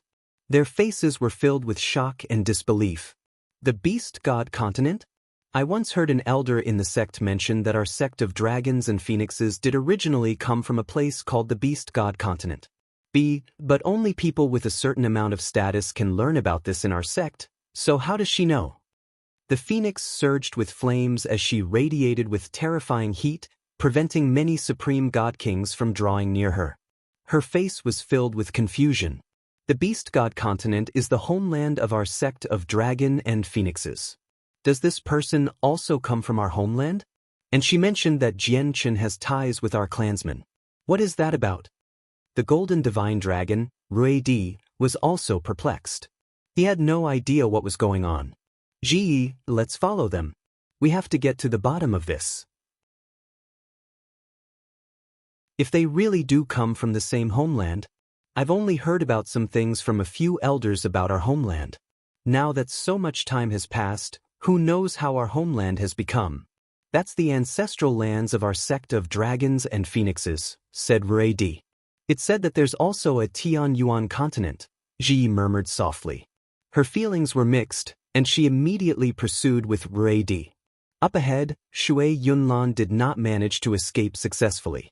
She was stopped once again and engaged in a battle against 3 supreme god kings. One of the supreme god kings she fought against was extremely powerful. He comprehended the laws of the sword and wielded a god artifact sword while wearing god artifact armor. Every single move of his possessed extremely great power from the laws of the sword. He was quite a lot more powerful than Ruidi. Although it was 3 against 1, he was able to hold his ground in an open confrontation against Shui Yunlan. One of the other 2 people was a skinny old man. He comprehended the laws of death, and he radiated with death. The vitality and life force of whatever he came in contact with it would be drained away. Everything withered wherever he went, reduced to a land of death. You're tuning in to the Passion Pages YouTube channel. We're so grateful for your support, and don't forget to subscribe to join us on this incredible journey through captivating stories. Your generosity through donations truly makes a world of difference, as it's the primary source of revenue that allows me to expand and enhance this channel for you. Thank you from the bottom of my heart for being a part of this adventure.